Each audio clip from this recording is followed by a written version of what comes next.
Bon, bonjour. J'espère que ça va bien. Moi, ça va pas de ouf, hein. Alors, sachez que si vous ne comprenez pas cette vidéo, d'où elle sort, qu'est-ce qui se passe, c'est que vous n'avez pas vu la vidéo Hot Combien sur ma chaîne, à moi, sur la chaîne Neoxy, ma chaîne principale. Donc, il y aura le lien en description, vous pourrez la voir si jamais vous n'avez pas compris. Sachez que ce que je vais faire aujourd'hui, c'est un défi, hein, parce que j'ai perdu un... Bon, j'ai perdu un gage, ok, allez. On va commencer, hein? Allez, on est trop heureux de façon de vivre aujourd'hui et tout ça. Bah écoutez, aujourd'hui, je vais vous faire une petite interprétation de la vie érotique de mon potager. Je vais pas vous faire une interprétation, hein, juste je vais lire en fait, voilà, ce livre. Ce livre de 160 pages. Avec des illustrations peut-être, mais... Allez, on perd pas plus de temps, hein. Je tiens juste à vous signaler qu'il est 11h45 au moment où je commence à tourner cette vidéo. J'ai un train à 14h40, donc j'espère avoir fini avant. Voilà. En vrai, pour moi, je vois bien pendant 2-3 heures. Genre vraiment, je pense que la lecture dure 2-3 heures. J'espère qu'elle dure pas 3 heures, sinon mon train, je le loupe, hein. Maxime a vu le livre et m'a dit, eh, 1 heure, c'est fait. Je lui dis, bah écoute frérot, vas-y, prends et lis-le devant alors. J'ai du mal à croire que ça fait 1 heure. Mais allez, c'est parti, on va commencer. C'est horrible. Pour putain, c'est une horreur. En plus, c'est vraiment le genre de vidéo que je supporte pas sur YouTube. Alors, le fait de le faire, c'est quelle horreur. Allez, bon, let's go. La vie érotique de mon potager. Ah, ce qui est drôle, c'est que du coup, je vais me rendre compte moi-même vraiment dans cette vidéo que là, je vais vivre ce que vit Semsem H24. Il fait ça tous les jours, le gars, hein. Mais sauf que là, je vais le faire en 2-3 heures, alors que lui, il fait ça en 10 heures tous les jours. Bon, hein, là, tous les crédits, les trucs direction éditoriale, on est d'accord, on s'en bat les couilles, hein. De toute façon, vous n'êtes pas devant moi, donc vous pouvez rien faire actuellement. La vie érotique de mon potager. Bon, là, c'est le sommaire, hein, pareil, on s'en bat les couilles, on va pas faire les... Oh putain, la préface, elle est déjà très longue. Ami lectrice, ami lecteur, ne perds pas ton temps à lire cette préface. Attends, mais what the fuck, c'est vrai. Eh, wow! Je vous jure, c'est pas une vanne.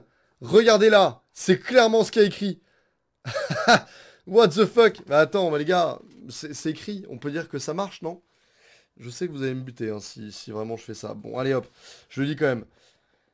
Les préfaces ne servent à rien. Ah d'accord, on est vraiment là-dessus.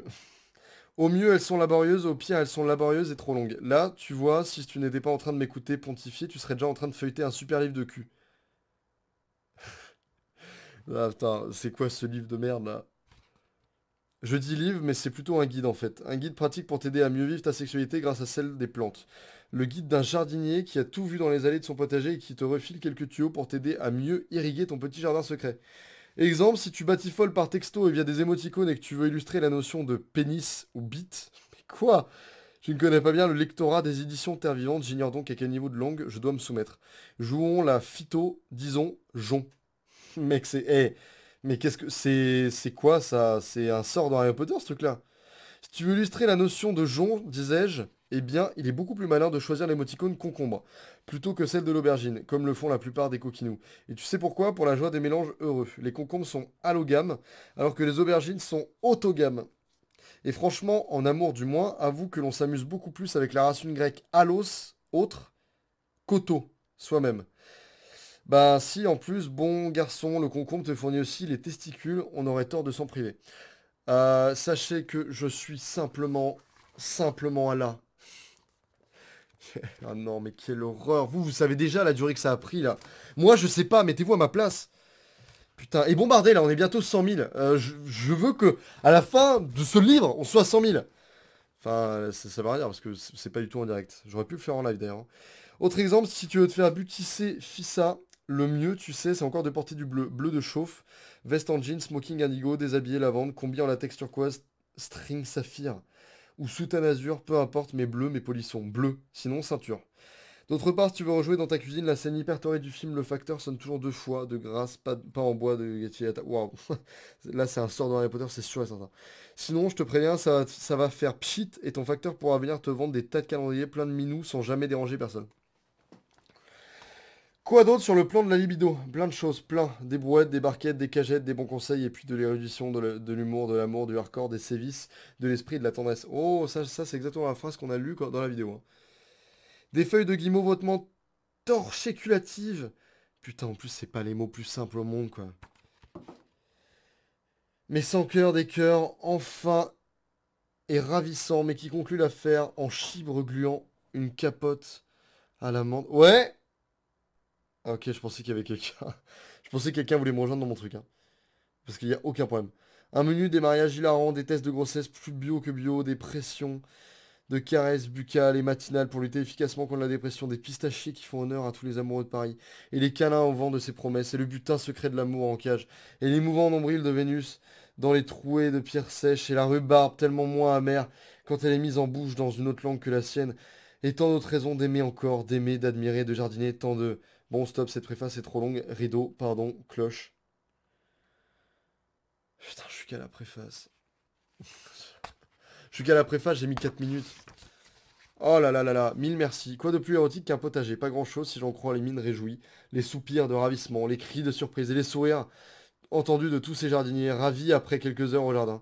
Quoi de plus émoustillant, il est vrai, que nombre de ces fruits aux racines, aux normes aguicheuses, que ces belles aux involucres frémissantes, aux corolles épanouies. Ne nous étonnons pas de cette ambiance torride au potager, entre pistils accueillants et étamines dressées. Quoi de surprenant à toutes ces sujets. Mais c'est quoi ce livre de merde?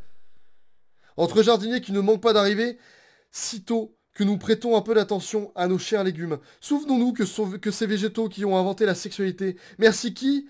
Merci Non, non, c'est pas vrai, ça c'est moi qui le dis, d'accord? Merci qui, en effet, avant que nos adorables plantes fassent enfin preuve d'un peu plus d'imagination que les bactéries et nous offrent la méiose aux reproductions sexuées. C'est la mitose qui était de mise. Certes, cette technique de scission d'une cellule en deux identiques, puis en deux, etc. est très efficace. Attends, mais la personne qui a écrit ce livre était complètement droguée, c'est sûr et certain. Outre remercier les végétaux dans leur ensemble pour cet incomparable don de la sexualité dont nous les animaux avons ensuite hérité, se souvenir qu'au potager aussi l'essentiel est affaire de mœurs. Je suis sûr et certain que parmi vous, il n'y en a aucun qui comprend ce que je suis en train de lire. Même moi, je ne comprends pas ce que je lis, hein. L'écueil, elles n'ont qu'une idée en tête, continuer de chercher à se reproduire encore et encore. Et la bourrache, la simple bourrache, pourquoi ces fleurs peuvent-elles virer du bleu au rose et du même pied? A-t-elle eu vent de cette curieuse coutume établissant de chez certains humains le rose était traditionnellement réservé aux petites filles à l'inverse du bleu consacré aux garçons? C'est dans cette ambiance électrique traversée par les bourdonnements de pollinisateurs, tout à leur butinage, parmi les bruissements d'insectes qui semblent bien affairés auprès de ces multiples corolles parfumées, ou chatoyantes offertes à leur regard et leur insatiable gourmandise que nous œuvrons. Comment s'étonner alors que tout devienne sujet à interprétation? Un simple sillon prend un simple nouveau à l'ensemencer. Mais faut-il y voir malice, coïncidence ou l'innocent usage de mots simples pour décrire cette réalité qui s'offre à tout jardinier? Le frémissement d'une vie qui ne demande qu'à palpiter bien au chaud dans l'enveloppe de sa graine? Les parallèles concernant reproduction, mœurs et coutumes sont tellement flagrants entre les végétaux et les animaux que finalement nous ne sommes en rien surpris que derrière chaque mot, chaque situation décrivant ces êtres a priori non animés, sans voix pour exprimer leur peine et surtout leur joie, nous puissions avoir une autre lecture que celle habituellement proposée. Certes, elle est un peu plus scabreuse que celle des manuels jardiniers ont l'habitude de nous proposer, mais tellement à l'image de nos potagers finalement, gais, source de plaisir, voire de jouissance, de découverte et d'émerveillement, bref, tellement plein de vie. Je vous jure, et je n'exagère pas, j'en ai déjà marre. C'est horrible, vraiment. Rendez-vous compte, j'en suis à là, j'ai fait 3 pages. Il reste tout ça. Là, vraiment, 3 heures, c'est pas assez. 1 heure, Maxime a pété un câble. Tout ce que vous avez toujours voulu savoir sur les plantes sans jamais oser le demander. Je préfère vous le dire, je m'en bats les couilles des plantes. Un pommier de Normandie au printemps se fait l'amour par 100 000 fleurs. Comment peut-on croire que les plantes n'ont pas de sensibilité quand elles s'expriment d'une façon si fantastique? La plus grande joie du monde.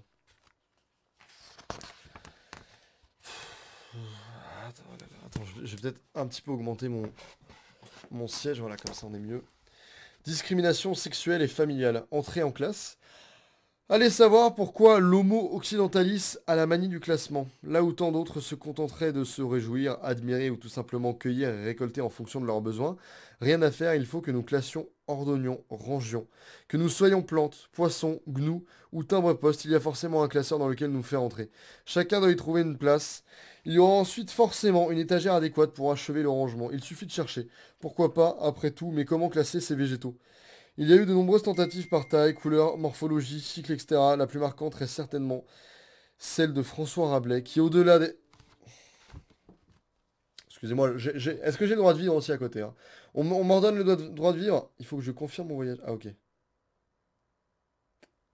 D'accord. Tout va bien. Alors, il voulait quoi, Rabelais? Qui au-delà d'être l'humaniste bon vivant dont nous avons gardé mémoire, n'en était pas moins médecin. Un authentique scientifique dont à l'époque, ce savant eut l'idée simplissime et géniale de classer les plantes en tenant compte des multiples services qu'elles peuvent rendre aux humains. Ces étranges animaux persuadés qu'ils sont d'être des êtres supérieurs, alors que sans les plantes, ils n'auraient vraisemblablement toujours pas inventé le zizi. C'est quoi ce livre de merde, sans déconner? C'est ainsi que nous découvrons au fil de la classification de François Rabelais d'étranges mais finalement assez logiques familles. Citons au passage les torquéculatives. Famille de plantes aux feuilles suffisamment, même les mots simples, j'arrive plus à les dire. Suffisamment larges et douces pour cet usage tout à fait particulier sur lequel il n'est pas nécessaire de s'apaisantir. Sous les jupes des fleurs. Néanmoins, toute fabuleuse qu'elle fût, cette classification ne donna pas entièrement satisfaction, faute de permettre de catégoriser cette façon certaine l'ensemble des espèces végétales. Tant pis, à défaut d'être parfaite, l'idée au moins était plaisante et bien pratique. D'autres naturalistes continuèrent alors de s'arracher les cheveux jusqu'à ce que l'un d'entre eux, probablement peu désireux de porter une perruque, eut l'idée a priori saugrenue, mais aussi simple que géniale, regarder sous les jupes des fleurs. Il suffisait d'y penser, forme, couleur, apparence, particularité physique, grâce à une observation attentive des sexes et attributs de séduction de toutes ces fleurs, on allait enfin pouvoir y voir plus clair. J'ai très soif. À partir de là, c'est en fonction d'elles que sont déterminées les familles, puisque c'est là que se sont fermés tous les mystères. Le langage des fleurs. Avons-nous bien conscience, quand nous offrons un bouquet de fleurs, que ce sont sur des organes sexuels que la maîtresse de maison ou la dulcinée émue va s'émerveiller? Les commentaires «Oh, qu'elles sont belles! Oh, qu'elles sentent bon!» ou même «Oh, c'est David Lafarge!» Non, c'est faux, ça c'est moi qui l'invente aussi. Prennent alors une toute autre saveur. Imaginez un instant de notre choix soit porté sur le règne animal plutôt que végétal pour faire... Juste, j'ai une question. Est-ce que là, il y a quelqu'un qui est encore en train de regarder ça, ce passage-là? Là, il y a vraiment quelqu'un qui est encore en train de regarder maintenant? Parce que là, à tout moment, je pourrais faker et passer directement à la page 115. Non, parce que là, s'il y a quelqu'un qui est en train de lire là, le passage, enfin, qui écoute, mec, pourquoi tu fais ça? Pourquoi tu t'infliges ça? Vraiment. Attends, je prends à boire, d'accord? Je prends à boire. Vous m'accordez ça? Merci, c'est gentil. Ah là là là là! Vas-y, tiens, je vais mettre Rex à côté de moi, comme ça au moins je serai... Oh là là, qui m'appelle? Qui c'est quoi ça? Je peux mettre Rex ici, juste là?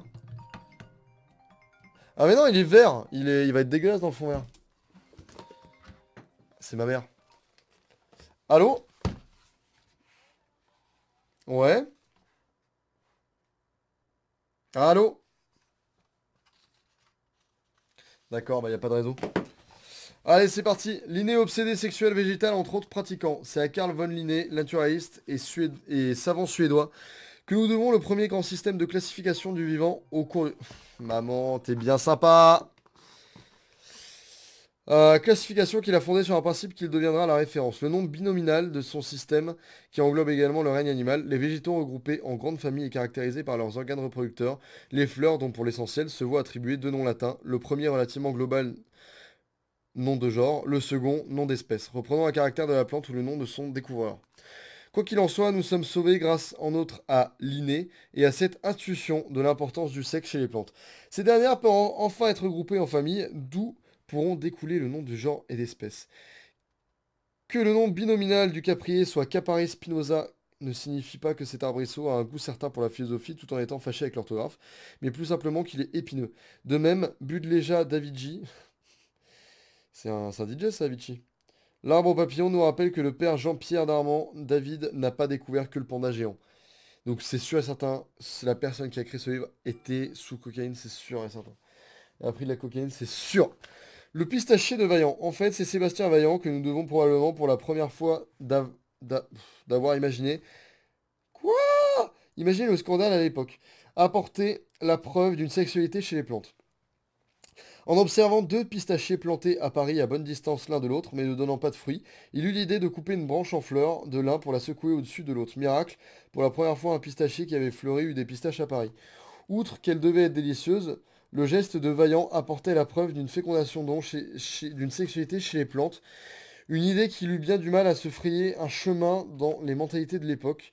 Incroyable précurseur qu'il est le premier à apparaître dans un contexte végétal d'ovaires, d'ovules ou d'étamines. Même si ce n'est qu'un siècle plus tard que furent mieux connus le pollen et sa dissémination, il est aussi émouvant de savoir qu'un des fameux pistachiers, vieux de plus de 300 ans, est encore vivant et bien visible au Jardin des Plantes à Paris. Oh là là, on a un tableau. Le tableau, on est d'accord. Là, tout ce qui est tableau, illustration, on ne lit pas. Non, mais je veux dire, qu'on soit d'accord, même si c'était moi qui regardais un mec faire le défi, même si c'était Mastu, pour moi, on va pas se le cacher, on ne lit pas un tableau, c'est de la merde. Ça... Ah, je fais des petites tactiques.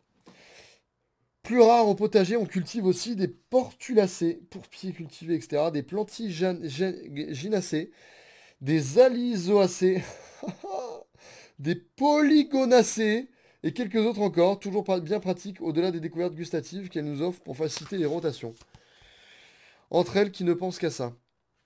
Comment diable qu'un savant put-il avoir un jour l'intuition que c'est grâce à leur appareil reproducteur, nos admirables fleurs donc, que les végétaux seraient le plus simple à classer. Gageons que notre scientifique de l'époque devait probablement jardiner lui aussi, ou au moins consacrer suffisamment de temps au jardin et au potager pour faire ce constat. Elle ne pense qu'à ça, nos chères plantes. Tout est organisé chez elle pour qu'elles puissent fleurir et se reproduire. Tant pis pour nous à ce sujet, d'ailleurs, si nous estimons qu'il est bientôt pour voir notre coriandre ou notre basilic monter à graines aussi vite. Ces messieurs, dames, les plantes ont plus... Ah, ces messieurs, dames, les plantes ont plus important à faire que de nous contenter assurer leur progéniture. Anémophile ou anthophile, indifférent aux provocatrices offertes au vent des autres regards. Putain, quelle horreur. Alors, qui pourrait décrire par le menu le détail d'une fleur de blé, de vigne ou de même chêne? J'imagine qu'il y aurait bien peu de candidats. A l'inverse, nous pourrions aisément nous appesantir sur une fleur de courge, de bourrache ou même de petits pois. Continuons avec des parfums cette fois. Que sentent-elles à ces propos, nos fleurs de blé, de vigne ou de chêne? Si elle est de nouveau bien compliquée de répondre, S'il est de nouveau bien compliqué de répondre, qui aurait bien pu avoir haute l'idée d'aller mettre son nez sur des fleurs à ce point discrètes qu'on ne pense même pas aller voir.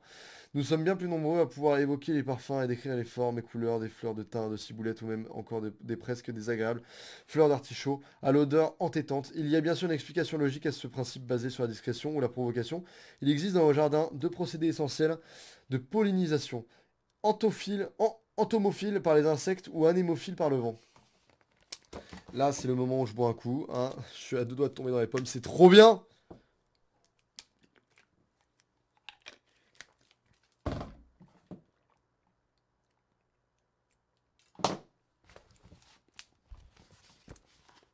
La stratégie de la voiture volée ou de la cocotte. Fille du... Fille. Alors, on va dire à quel moment fille, c'est un mot. Putain de merde. Fille du... Vous qui ne passez sans me voir. Même quand on est un gros bourdon très affairé. Elle est immanquable, cette entomophile. Fleur de courge au jaune lumineux qui, plus que de simples clins d'œil à guicheur, semble avoir opté pour le genre appel de phare au bourdonnement passant. Comment ne pas s'arrêter face à une pareille invite? Et oui, ces couleurs et ces parfums ne nous, ont pas ne nous sont pas destinés. Soyez humbles, quelle que soit la qualité de soins que nous apportons à nos petites protégées, toutes ces atours sont en fait destinées à ces petites bêtes qui volent, zézeillent. Zézeillent, putain. Ils bourdonnent à nos oreilles. Plus nous bichonnons nos plantes, plus nous ne leur donnons de la force pour séduire. Certaines le font avec bon goût et relative discrétion, d'autres frissent l'impudeur en se maquillant comme des voitures volées ou en se parfumant comme des cocottes. Les labiers à fleurs bleues, deux, c'est mieux qu'une. Autant mettre toutes les chances de son côté en étant à la fois bien visible et odorante. Championne dans cette catégorie, les labiers à fleurs bleues, comme... Waouh, mais niquez votre race, putain!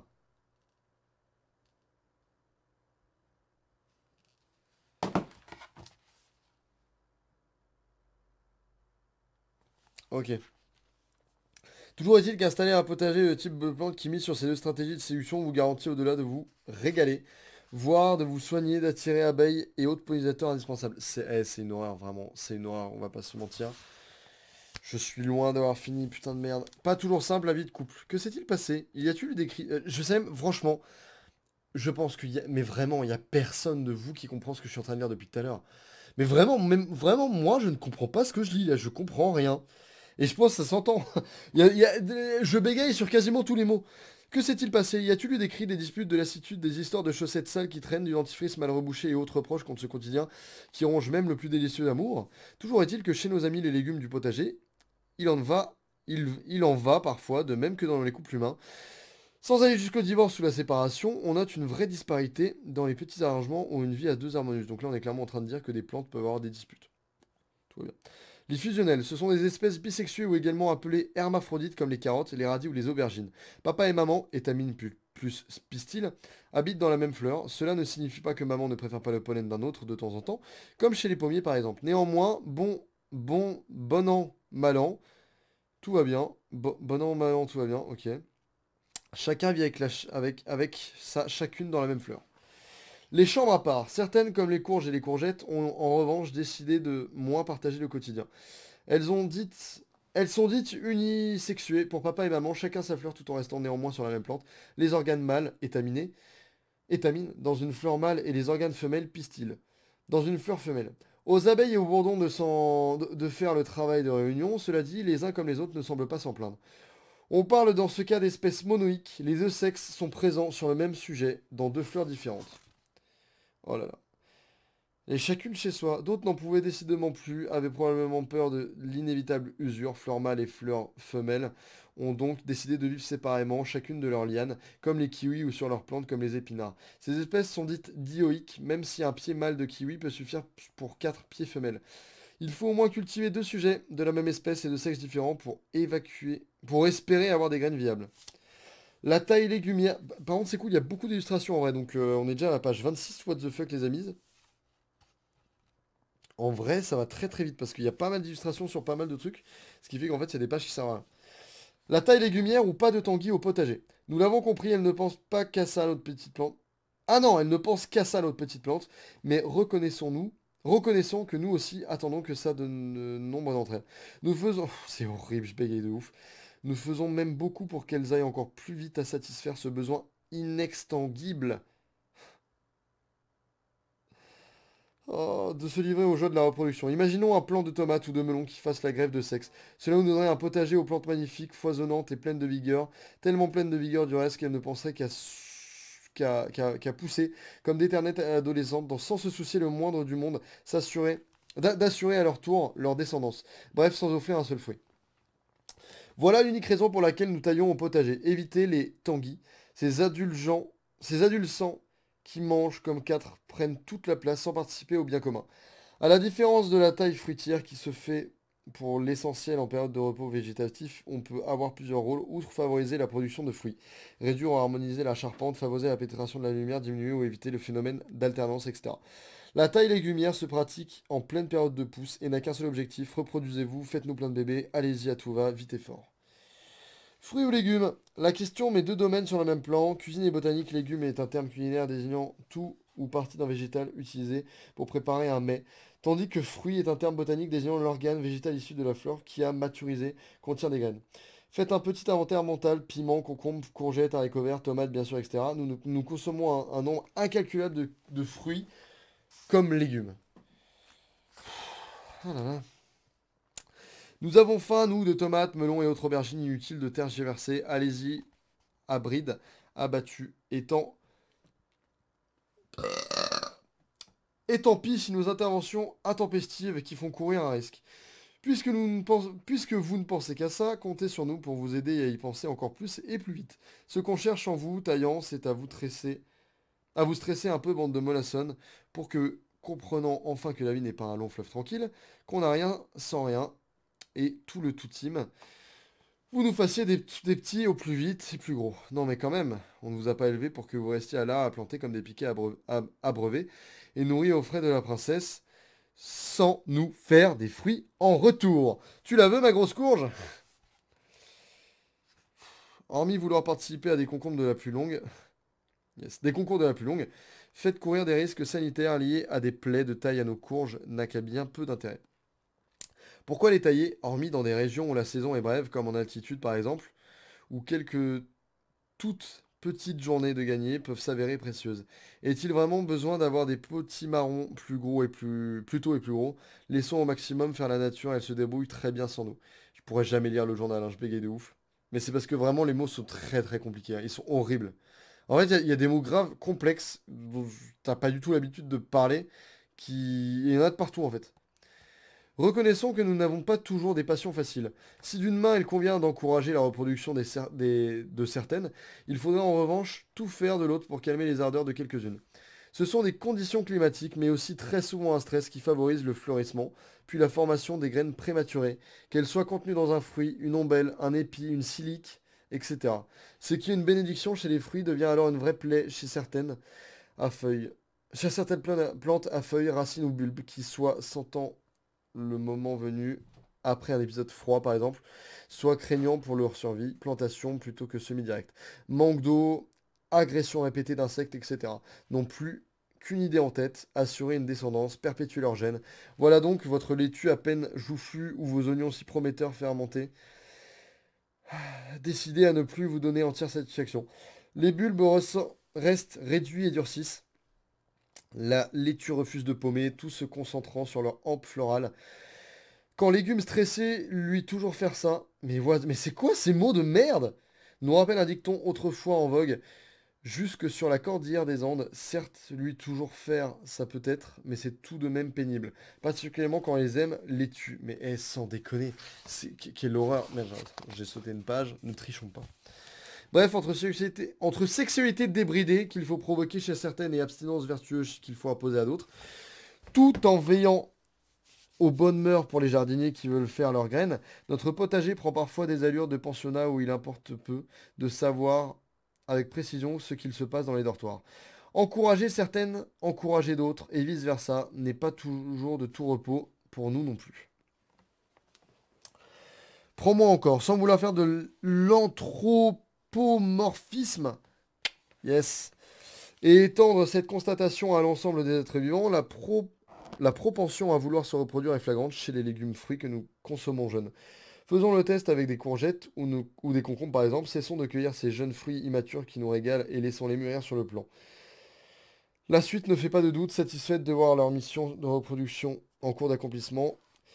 Tout à leur affaire de parvenir à faire mûrir leurs graines. Nos deux charmantes cucurbitacées vont quasiment cesser d'émettre de nouvelles fleurs femelles. Porter ses fruits au sens propre, amener sa descendance à être suffisamment autonome pour qu'à leur tour, leurs graines soient viables et indépendantes. Leur demande en effet de temps, de l'énergie et de disponibilité. On ne peut pas être partout quand on fait des petits, semble-t-elle nous rappeler. Ainsi, même si cela peut nous parfois sembler cruel, si nous souhaitons faire durer notre plaisir, continuons à récolter régulièrement et abréger toutes ces promesses de vie. Comme des mouches. Et oui, tout tombe dans le panneau, comme il tombe certaines mouches. Les abeilles, les bourdons, les papillons, certains marsupiaux, quelques chauves-souris, les oiseaux, et j'en oublie probablement. Tous n'ont qu'une idée en tête, boire le précieux nectar contenu en général dans les ovules des étamines. La calice, la corolle ou les réceptacles d'une fleur. Oh la belle astuce que voilà. Comme nous le rappelle Francis Allais, l'animal est probablement le plus noble composite du végétal. Devinez qui va se frotter de fleur en fleur pour récolter le précieux liquide collant sur son abdomen, ses pattes ou toute autre partie de son corps, ce pollen qu'il va contribuer à disséminer. Encore, ce n'est que la moitié du chemin fait. Nombre d'animaux dont nous sommes vont se faire avoir une seconde fois en véhiculant les graines, parfois par inadvertance dans la fourrure, comme les châtaignes par exemple, d'autres fois en les enterrant, puis en les oubliant, les noisettes. Ou encore tout simplement en se régalant comme avec les fruits. La reproduction chez les végétaux est souvent un marché de dupes consentantes, où celui qui manipule l'autre n'est pas toujours celui qu'on croit. Alors, ça vous embouche un coin les amis, hein? Et nous qui ne faisons pas mieux. Merci d'éloigner les enfants des pages qui vont suivre. Oh là là. Allez, à tous les moins de 12 ans, on se tient. Nous avons pu constater, elle ne pense qu'à ça, nos chères plantes. Et à se faire belle et sentir bon, offrir un délicieux nectar, etc. Toutes les stratégies sont valables pour peu qu'elles permettent de satisfaire leur soif de reproduction. Tout leur est bon du moment que cela puisse satisfaire leur incommensurable appétit sexuel. Fallait-il pour autant que nous en rajoutions à ce point, nous aussi dans un vocabulaire propre aux jardiniers soucieux de préparer et préserver son vol. Son sol. La pornographie, c'est l'érotisme des autres. A-t-on coutume de dire. Reconnaissons qu'en ce qui concerne la préparation du sol et les préliminaires au semis ou à la plantation, entre érotisme et pornographie, la frontière est tenue.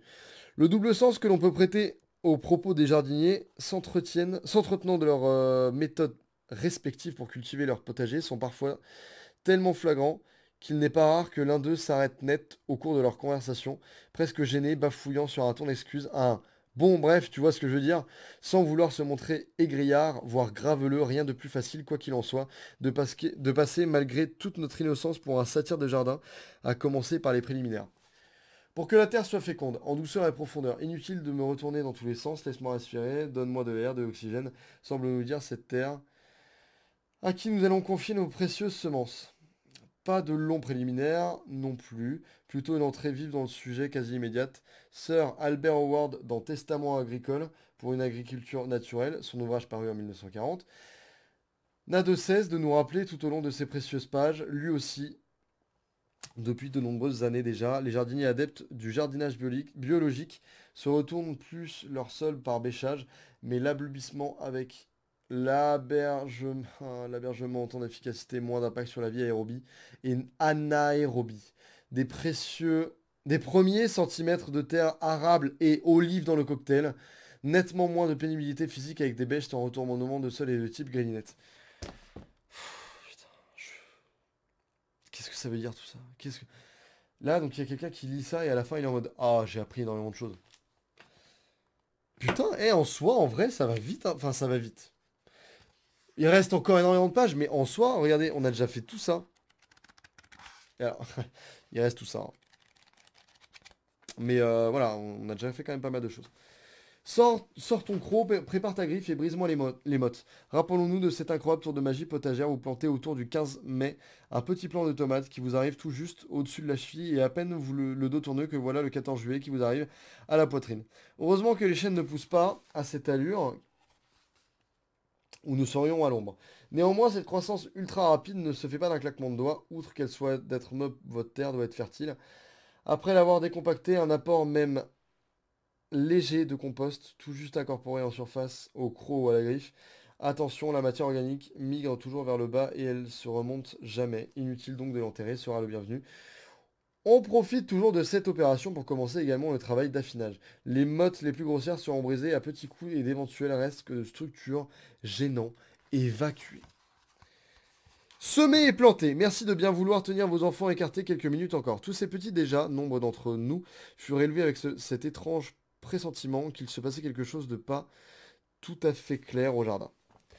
Cette histoire de monsieur qui met la petite graine, ce robinet dont on se demandait bien ce qu'il venait faire là, avait de quoi faire hausser les sourcils et dresser les oreilles à plus d'un jardinier en herbe. Toujours est-il qu'enfant nous étions en dessous de la vérité, au potager la réalité est nettement plus crue.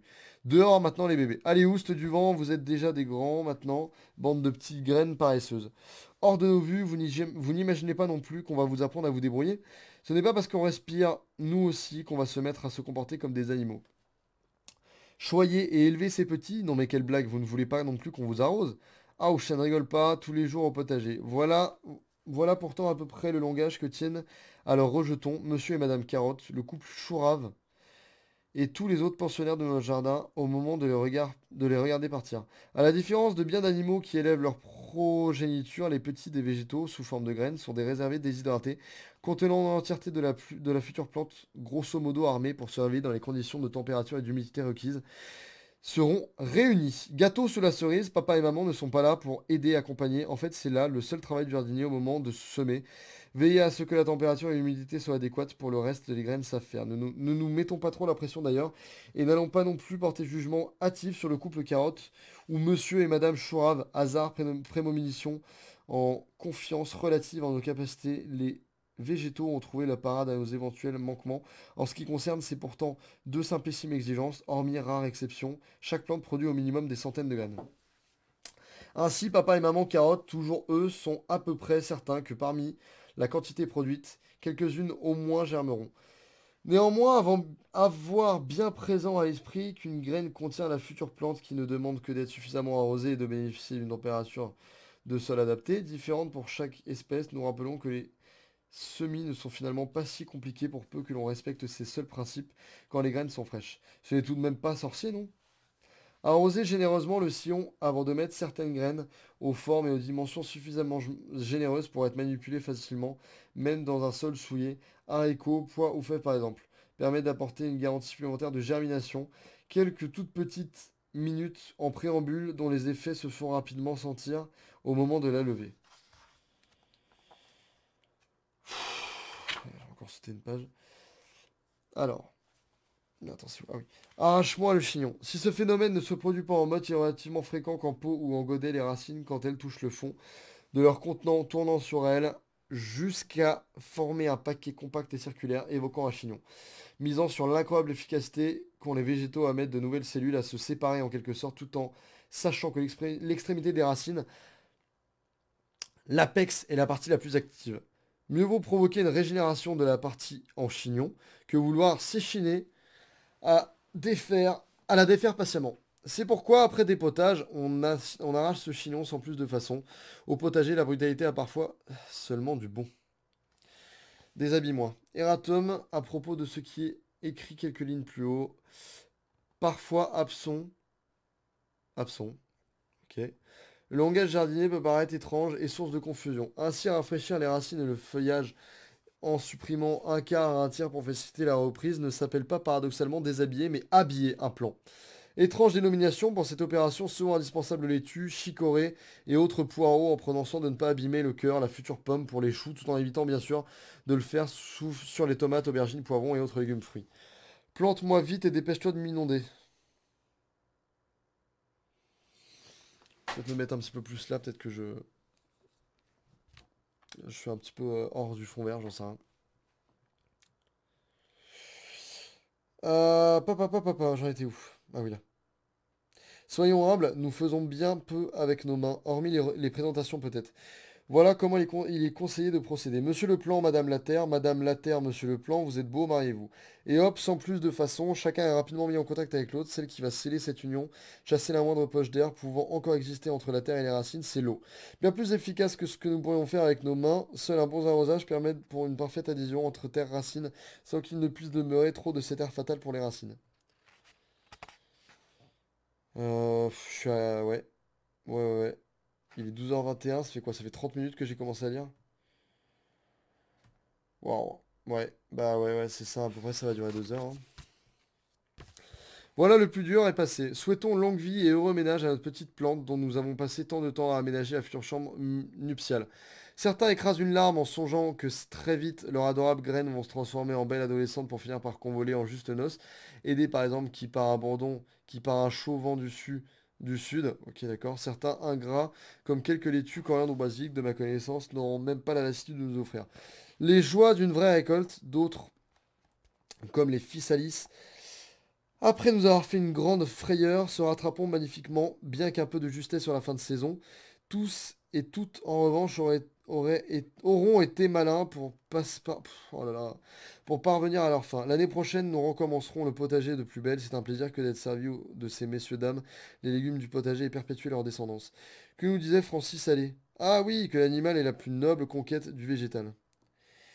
Quand il n'est pas en train de les bichonner, de les regarder amoureusement, voire de s'en régaler, le jardinier aime faire pipi sur ses plantes.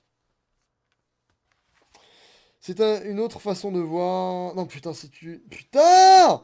C'est une autre façon de leur montrer combien il les aime. Attention, il ne fait pas pipi comme ça, n'importe quand, n'importe comment, conscient du rapport carbone-azote absolument exceptionnel de l'urine. Il les en fait profiter à tour de rôle le matin de préférence avant que le soleil ne soit monté et à condition de ne pas être sous traitement médical lourd et bien sûr de consommer bio. L'urine est une manne pour les végétaux ou le tas de compost et à condition là encore de se montrer équitable. Pas toujours au même endroit, enfin sachons-nous montrer généreux sans être dispendieux. Et disons bien, messieurs, il ne s'agit pas de favoriser les adventistes qui elles aussi n'attendent que ça. Ok, d'accord. J'ai de la chance parce que je tombe sur beaucoup d'illus là. Je sais pas si vous voyez les illustrations là qui sont là. J'ai pas mal d'illustrations. 4 saisons de plaisir dans un jardin potager. Ah, il y a des chapitres, j'avais même pas vu qu'il y avait des chapitres. suis content, c'est le printemps. Citer Henri Dess, chanteur plutôt réservé à un public jeune, voire très jeune, peut avoir de quoi surprendre dans un ouvrage plutôt destiné à un public averti. Néanmoins, je ne connais pas un jardinier ou une jardinière qui n'ait quelques démangeaisons à les extrémités au moment où, pour reprendre l'expression consacrée, la nature s'éveille au printemps. Qui n'a jamais ressenti non plus ces frémissements un peu régressifs à l'idée de se pouvoir enfin retourner jouer dehors. On a souri de l'ambivalente expression montée de sève. Étrangement, Jean de La Fontaine qualifie de fourmi cet insecte dont l'organisation sociale, comme celle de l'abeille domestique, fait bien peu rêver tous ceux qui, comme moi, vont s'affairer au jardin pendant toute la belle saison. Qu'à cela ne tienne, c'est en chantant faux, certes, mais en chantant tout de même que je me suis mis à l'ouvrage. Salut, c'est le printemps, c'est l'ange de la tendresse, ne devinez pas pourquoi je suis... Que je suis quoi? Que je suis Boudival, Arthur Rimbaud, un cœur sous une soutane. Putain, je vous jure, vraiment, c'est... Quelle horreur. J'en ai déjà marre. Ce qui est horrible en fait, c'est que vous savez combien de temps je vais mettre. Et du coup, vous n'êtes pas plus choqué que ça, vous êtes en mode ouais, bah on sait que ça fait tel et tel temps. Moi, à l'heure actuelle, dites-vous que je ne sais pas du tout. Et j'ai un train à 14h40. Haha, yes. La spérule odorante. En plus, tu sens bon la vanille. Elle est ravissante, cette petite rubiacée, encore visible à l'état naturel dans quelques forêts de hêtre, presque timide malgré les bords de ses feuilles un peu rugueux, qui lui ont valu son nom issu de latin aspect du rugueux. Discrète, elle a plutôt du genre à ne prendre de place, à se plaire dans les coins ombragés du potager pour lesquels il y a en général bien peu de volontaires. Généreuse, c'est juste au moment où elle fleurit que l'on pourra récolter ses feuilles riches en coumarine, cette substance au parfum de vanille tellement caractéristique. Assez rare chez une plante aromatique, une fois séchée, elle sera encore odorante, pouvant au passage parfumer draps ou vêtements si l'on en place quelques bouquets. Au passage, drap ou vêtements... Ah oui, d'accord, dans l'armoire. Mais surtout, la récolter au printemps permet de préparer ce vin au nom tellement prometteur, le vin des amoureux. Les plus sages la préféreront peut-être en tisane ou en sirop, qui sait, peut-être auront-ils les mêmes vertus. Toujours est-il que cette coumarine riche en antioxydants est réputée pour permettre de garder intactes, malgré les années, ses fonctions vitales au nombre desquelles les fonctions sexuelles ne sont pas les dernières à être l'objet de préoccupations. La bourrache officinale. Madame sans gêne ne se maquille plus. J'aime beaucoup la bourrache pour ses fleurs, du reste plus que nous... Oh là là, mais c'est... parlons français. J'aime beaucoup la bourrache pour ses fleurs, du reste, plus que pour ses feuilles. D'un point de vue gourmand, autant j'apprécie la saveur délicatement iodée de ses fleurs bleues ou blancs, lumineux, tellement incroyable pour orner n'importe quel plat de crudité, autant ces feuilles épaisses et assez râpeuses me laissent dubitatif. Demandant à être finement coupées en lanières et dans l'idéal frottées les unes contre les autres, avant d'être cuites à la façon des épinards, ces dernières, non, je ne trouve rien de très passionnant. Je me range finalement à la vie des abeilles et des limaces. Les premières sont si nombreuses et affairées sur les bourraches en fleurs qu'on se sent presque gêné de ponctionner quelques-unes de ces petites étoiles à son propre usage, tandis que les secondes semblent elles aussi bouder les feuilles, n'y ponctionnant que très peu, comme presque un regret. Néanmoins, si j'aime beaucoup cette quasi-sauvageonne à l'âme vagabonde, qui se ressème en abondance au gré de ses envies, je lui trouve un petit côté sans gêne. J'apprécie bien J'apprécie bien sûr de la voir apparaître à telle ou telle place de mon jardin, sans savoir par avance quel espace elle a choisi. Cependant, force est de constater que cette petite boraginacée a trouvé la technique pour être sûre d'avoir une zone de confort suffisante. Elle prend du volume très vite, ses talents à table sans vergogne, y posant les coudes, ouvrant grand la bouche. Elle occupe toute la place, la bourrache. Putain, en vrai ça me pète les couilles, hein. À peine germée que déjà elle déploie ses feuilles larges et épaisses bien autour d'elle. Comme une robe à crinoline, soyez sûr que l'intégralité de cette lumière que les végétaux ont le talent de transformer en sucre. Ah, la magie de la photosynthèse sera pour elle. Tant pis pour ses voisins cultivés ou sauvageonnes, notre vagabonde s'est invitée chez nous. Elle compte y festoyer longtemps. Le jardinier n'y remet pas sévèrement l'ordre. Oh là là. En l'attrapant, les trop impudentes Manu Militari par les oreilles pour les amener sur les tas de compost ou les transformer en paillage. Je vous jure, franchement, je vais péter un câble. J'arriverai pas à terminer, hein, c'est sûr. Il me reste encore tellement de pages. C'est horrible. Je vous jure, c'est horrible. Vraiment, c'est horrible.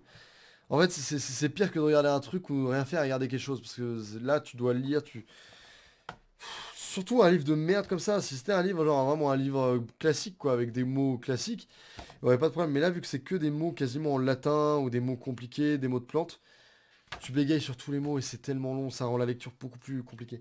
C'est une horreur! C'est une horreur. Plus jamais je fais un autre de cette merde. La consoude, on peut décidément toujours compter sur elle. Il y a peu encore, cette Boraginacée sauvage, encore une, commune sur les bordures de fossés à proximité aux cours d'eau dans des zones relativement humides, avait mauvaise presse auprès des jardiniers. Ceux-ci pestaient, putain! Pestaient contre cette robuste vivace, prompte à se montrer familière au point d'être encombrante, sitôt qu'une nature de sol un peu fraîche et un peu ensoleillement, même modéré, lui convienne. Il aura fallu l'engouement autour des purins végétaux pour qu'en compagnie des prêles ou des orties, par exemple, elle retrouve enfin grâce à nos yeux, nous semblions en effet avoir oublié ses nombreuses vertus alimentaires, pour commencer. À condition de la consommer avec modération, elle apporte sa saveur légèrement iodée à son taux non négligeable de protéines, parfait quand le potager au printemps, encore à ses prémices, n'a que peu de verdure à se fournir. Impossible bien sûr de l'évoquer sans parler de nombreuses vertus qu'on lui prête depuis l'Antiquité et qui lui ont valu ce nom de consoude, issu du lait latin consolidare. Rappelant, on ne peut plus clairement combien avaient été ses propriétés réparatrices pour réduire les fractures. Sans aller jusqu'à prétendre que les attributs virils masculins sont des os, un peu de modestie s'impose. La consoude est réputée vivifiante, aidant à redonner forme et tonicité à tous les tissus, même ceux manquant de rigidité. Consommer quelques feuilles de consoude au printemps dans une tarte verte ou frite participe donc de ce renouveau général qui permet à tous les jardiniers d'aborder cette période dans un entrain de bon aloha et à cette saison.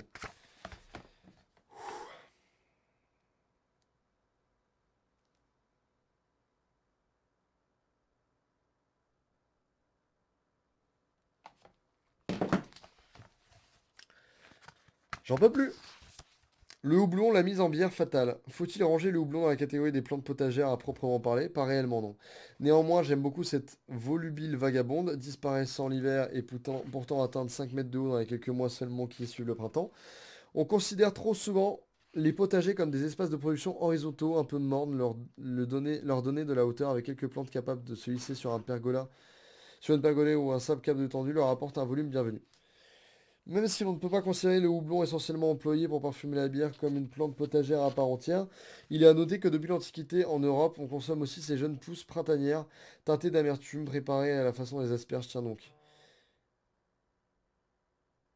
Si ce plat de début de saison est particulièrement plaisant, méfions-nous malgré tout.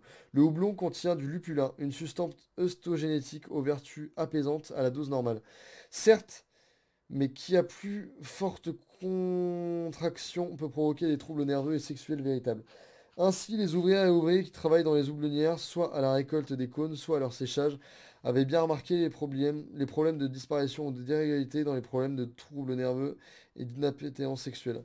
Méfiance donc, le lupulin est un véritable anaphrodisiaque scientifiquement démontré.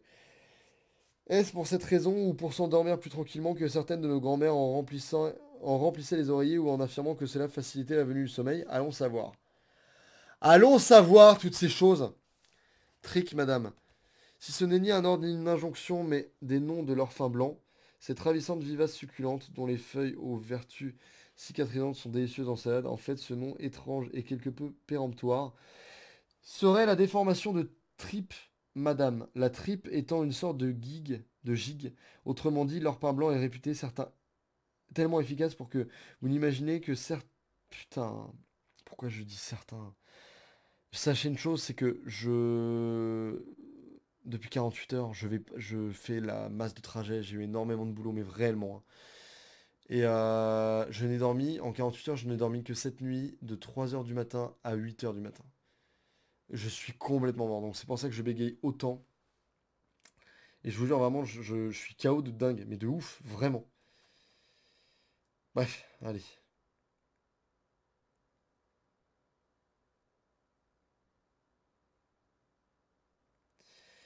Ok. Beaucoup plus sagement, la trique madame est aussi une herbe bonne aux salades, comme nous le rappelle en 1843 Pierre-Claude Victor Boisse dans le Dictionnaire universel de la langue française. Il est peut-être préférable, si vous souhaitez vous aussi en préparer en le servir à des amis, de l'appeler petite joubarbe comestible, autre nom qui lui est traditionnellement attribué et sera nettement plus passe-partout écrit sur un menu de mariage par exemple. PS, je sais que je suis incorrigible bavard, mais je tiens à rajouter que chez les sédum, les feuilles est très commun. Sédum spectacle. Les feuilles du très commun sédum spectabile sont également délicieuses mêlées aux salades, avec leur texture et leur saveur proche de celle du bourpier. Un peu de pudeur, Vénus s'il vous plaît. Vénus, excusez-moi. Excusez-moi, j'aurais vraiment dit ça comme si j'étais au JT de 20h. Vénus portait-elle des pantalons taille basse ou bien des courtes tuniques pour que l'on reconnaisse son nombril dans cette adorable petite vivace qui saura se contenter de l'interstice d'un mur? Ou nombril est-il un délicat euphémisme désignant en réalité le sexe féminin? Si l'on se réfère à l'utilisation de cette sobre plante spontanée pour confectionner des filtres d'amour, la théorie des signatures nous invite à pencher plutôt pour la seconde hypothèse. Plus simplement, le nombril de Vénus devient acide en été, mais sera un régal toutes les autres saisons mêlées à vos salades ou méclins. Le maïs, un macho au potager. Si nous n'avons guère l'habitude de repérer les fleurs des céréales, il en est bien deux que nous ne pouvons manquer. Ce sont celles du maïs. Comme passer à côté à partir de fin juin de cette fleur mâle fièrement dressée vers le ciel, pointant ses panicules. Ouah, niquez votre mère. Hop. J'en étais où? J'étais à pointant ses panicules, je sais pas quoi là. Pointant ses panicules comme autant d'étendards, d'ode à sa vérité. Non moins remarquable, les fleurs femelles vont bientôt apparaître quand monsieur sera à point réparti tout le long de la tige. Leur soie offerte, lingerie fine s'il en est, attendant que, grand seigneur, il daigne finir par se pencher sur elle pour disperser son pollen au vent afin qu'elle puisse le collecter dans leurs longs filaments. Les hommes au-dessus, les femmes en dessous, et tout ira bien, semble nous rappeler le maïs de façon un peu péremptoire. Certaines jardinières jugent que cette posture, bien peu que cavalière, il est des jardiniers qui ne cultivent le maïs que pour cette raison de domination spatiale, allant même jusqu'à préférer la variété à popcorn naine, Tom Pouce, prétendant alors que je ne sais quel priapisme. Toujours est-il que chez les agriculteurs producteurs de maïs, semences, putain! Je vous jure, je vais péter un câble, hein. S'il est un fait établi au moment de recruter pour la castration, un petit boulot d'été idéal pour nombre d'étudiants, c'est qu'il est préférable d'embaucher des saisonnières plutôt que des saisonniers. Plus rigoureuses que les garçons, rapidement expertes dans cet art, les jeunes filles seraient plus volontiers castratrices que les jeunes hommes. Comme pour la bourrache, une légende rapporte que certains jardiniers en veine de confidence, par une belle soirée ensoleillée de printemps, confessent parfois dans l'intimité de leur jardin combien cette histoire de maïs de jeunes étudiants leur rappelle que quelqu'un de proche, mais ça aussi c'est une autre histoire. Faut que je fasse une pause, faut que je boive là, je vous jure j'en peux plus. Quelle horreur.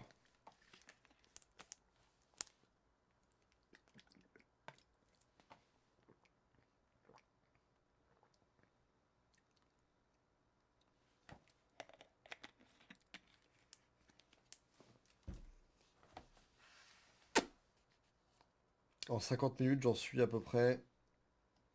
Ah, what the fuck? Quoi? J'ai fait plus de la moitié? Putain, mais attends, mais c'est une blague? Il y a 160 pages, et là, ouais, j'ai carrément fait la moitié. Mais en même temps, sur les pages que j'avais là, il y avait énormément d'illustrations, donc c'est vrai que du coup, ça va assez vite en soi. Au final, c'est comme si avec une page, hein. Donc le livre, au lieu de faire 150 pages, c'est comme s'il faisait 60 pages. Mais quand même, l'ortie adaptogène. Cette ortie que l'on peut rencontrer croissant spontanément dans les fossés, bords de champs ou de chemins de nos jardins. Bien sûr, elle n'est pas une plante potagère. Ah non, est-elle une plante potagère? À mon avis, oui. Je connaissais bien peu de jardins où ne croît à proximité, quand ce n'est pas en son même, cette espèce rudérale qui est partout là où l'homme est. Cultiver un potager, faire un jardin, redeviendrait paradoxalement inviter cette urticacée à nous rejoindre. J'ai une énorme tendresse pour les orties de mon jardin, je les vois comme une preuve supplémentaire de la générosité de la nature qui, connaissant séquence de notre étrange espèce zoologique prend bien soin d'installer dans nos parages cette incroyable plante qui saura pour nous nourrir, nous vêtir, nous guérir de quelques maux, tout en maintenant une distance respectable avec nous qui voudrions nous en saisir sans précaution. Riche en protéines complètes, apportant de l'azote en paillage, en compost ou en purin, hébergeant de nombreuses chenilles de papillons, l'ortie est aussi une extraordinaire plante fourragère et une remarquable plante textile permettant de réaliser cordages et tissus. La crainte, voire la colère qu'elle s'en suscite, en fait le symbole bien involontaire de la désynchronisation de l'homme avec la nature qui ne voit qu'adversité ou compétition quand il y a en fait entraide et générosité. Je me souviens, gamin, de ma réticence à me saisir des orties la première fois, bien qu'on m'ait assuré n'avoir rien à craindre. Les trichomes, ces poils verticaux redoutables sont orientés vers le haut. Il suffit donc de prendre les orties en remontant toujours du bas vers le haut, de façon à les écraser le long de la tige ou des feuilles. À condition de ne pas se faire piquer par une voisine, ça marche. Mais c'est maintenant que la situation se complique. Parmi les nombreuses vertus de l'ortie, il en a une que j'ai omis de citer. L'effet urticant a de formidables propriétés vasodilatatrices immédiates, un genre de coup de fouet au sens propre comme au sens figuré. Bonne ou mauvaise nouvelle, chacun en jugera. Elle est sensationnelle, dit-on, en application directe sur les parties concernées masculines comme féminines. Outre mes félicités de ne pas être auteur d'enquête ou d'investigation et de ne pas avoir à tester physiquement toutes mes allégations, je me dois de signaler qu'il existe d'autres méthodes que je préfère a priori. On pourra par exemple pulvériser les graines avec du poivre et du miel et les mélanger à du vin. Ainsi, le conseiller au XVe siècle a résolu Catherine Sforza, dont la réputation de croqueuse d'hommes était légendaire. Néanmoins, verre de vin ou flagellation, chacun fera en fonction de ses goûts. Les deux sont d'ailleurs parfaitement envisageables. Un verre de vin avant peut permettre de se donner du courage, tandis qu'après il agira lui aussi comme un remontant. Et ça, c'est bon, mesdames et messieurs. Voilà l'été. Paradoxalement, même si j'adore l'été au potager, ce n'est pas ma saison de production favorite. Certes, c'est celle de l'exubération des fruits en pagaille et de la chaleur des arrogances, des arrosages. Ça monte vraiment mon taux de fatigue de ouf, quoi. Mais je trouve à tout cela un ton presque trop badin. En fait, je crois que je préfère en l'été. Non, ce que je préfère en été, c'est préparer l'hiver. Du bois qu'il faut couper pour le feu avant de l'empiler maintenant qu'il est bien sec, au pesto, conserve, confiture, que comme tout jardinier, j'aime avoir s'empiler sur les rayons de mes étagères. Il faut aussi songer au semis des carottes, betteraves, navets et radis d'hiver, sans oublier les plantations des poireaux et des choux. L'été est la saison favorite des cigales qui peuvent continuer de chanter sans craindre le froid ou la disette. C'est une saison de labeur pour les nombreuses fourmis de potager que la nuit qui tarde à venir encourager dans leur travail. Néanmoins, labeur, température élevée et nuit brève ne diminue en rien l'intense activité qui semble être emparée du jardin.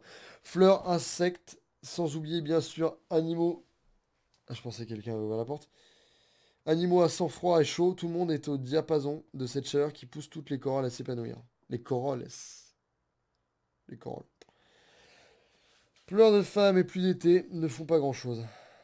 Ah, ne font pas grand ruisseau. Waouh. Eh, c'est ouf, c'est vraiment là. Je suis mais mort, quoi.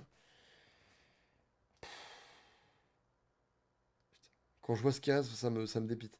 Même si je me dis que j'ai fait plus de la moitié, c'est déjà ouf parce qu'en soi, bah là, ça fait moins d'une heure, tu vois, que j'ai commencé, bah ça me fait chier quand même. Moins délicates, les fleurs mâles sont apparues depuis belle lurette déjà. Turgescentes et ouvertes dès le matin de bonne heure, toutes étamines tendues, elles offrent leur précieux pollen en attendant patiemment d'être visitées, qu'elles soient dévouées, ces fleurs mâles. Bravant la rosée des petits matins frais, il arrive les étés médiocres qu'elles passent tous ces efforts pour rien. Pas une de ces dames ne daigne apparaître tant que les températures ne montent pas significativement. Ces bien frileuses fleurs femelles refusent obstinément de montrer le bout de leur pistil malgré la haie d'honneur que leur font tous ces beaux et vigoureux mâles. Tant pis, cette année, c'est le jardinier qui sera déçu si les températures restent médiocres. Certes, la température est belle, le feuillage d'un vert soutenu et luisant, les fleurs d'un jaune éclatant, mais les fruits ne sont pas au rendez-vous.